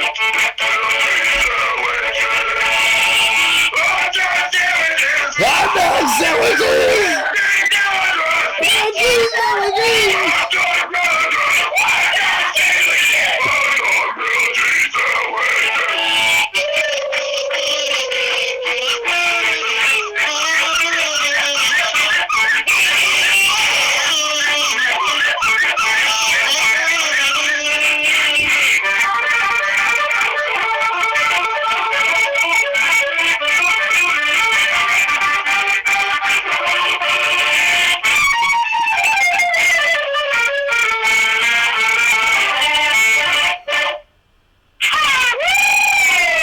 Yeah! That was fucking killer. Alright. Where? I can't. Yeah, no, it worked. Yeah, I can't find my cursor. Looks like that cursor right off. Was that the song? Hot dog sandwiches. Where's up? Wait, what now? Was that the song that was stuck in your head? Yes, Whitey, that was the song stuck in my head. You're like the Jimmy Page of the accordion. I don't know about that. Yeah. Thanks, man. Fuck yeah, That's a dude. new one. Alright. So, I don't know, man. Yeah, I'm drunk as shit. Do you guys want to talk about anything? I don't know. I'm losing my interviewing skills. Wendy, how you living? How's the piercing world going? Like, you can't do that shit, right? No poking holes as of right now. Hopefully, by the end of June-ish, I'm thinking. Hopefully not into July, but, we gotta do what we gotta do. Yeah. But, yeah. I'm not willing to put myself or my clients at risk, so, Yeah, because it's one-on-one. Like, there's no way to do tattooing or, Right. But the benefit I have is I can poke holes in myself from home and still entertain. Yeah. So I'm working on it. Have you been selling art? Like, do you do art? Like, do you do, like, prints or what have you? I typically do mixed medium type art. I'm doing color pencil on wood. I've got some ink prints. I have some weird type art that I'm wanting to put up as well. I'm getting an accumulation to hope to put up in the next couple of days, actually. Cool. I mean, when I post this on YouTube, I can link that shit to it. I think, I don't know. I'm like a Neanderthal trying to figure this out, but I think that I can link that to it. Oh, I'm the same way. Anything I sell is either going to be on Facebook or Instagram. I'm still like PayPal and things of that nature. So, but I'm trying to make things that people can afford as well, because I know everyone's like me and not really working. So I want to make some fun stuff that people enjoy, but affordable. And I'm going to officiate your wedding in Puerto Rico. When is this?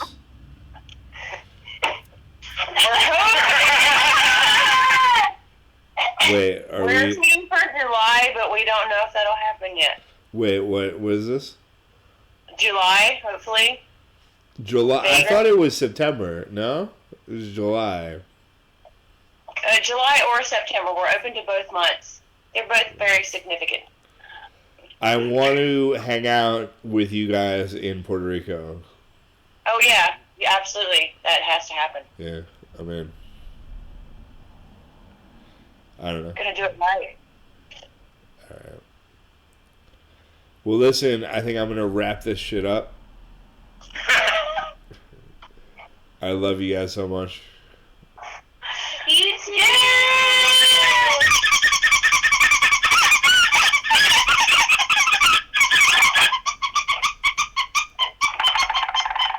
Cutthroat Freak Show. I'm not sure that I did you guys justice, but it's all I can do. Wait, Kevin. Wait, hold on. Before you go, I have a question for you. Okay, oh dear. Okay, so where did the 15 beers come from? Because, can you buy a 15-pack of beers, or was it just a random number? 15 Beers is a Johnny Paycheck song, It's I drank 15 beers. It's basically like he's gonna go out and meet up with this girl, and he's gonna, maybe get laid, but then she ends up in a Cadillac, and it's old school country. Like, I drank 15 beers. That's a whole lot of brew for one man. It's Johnny Paycheck song. I don't know. Right, okay. I heard about some fucking I mean, did I just say it like that? Was it like that? Yeah. It's also kind of where I fall off. What was that? It won't make any sense. There's no video on that shit. It's also kind of where I fall off the table. Like, oh shit. I could kind of be a person. Oh, now not so much. Like,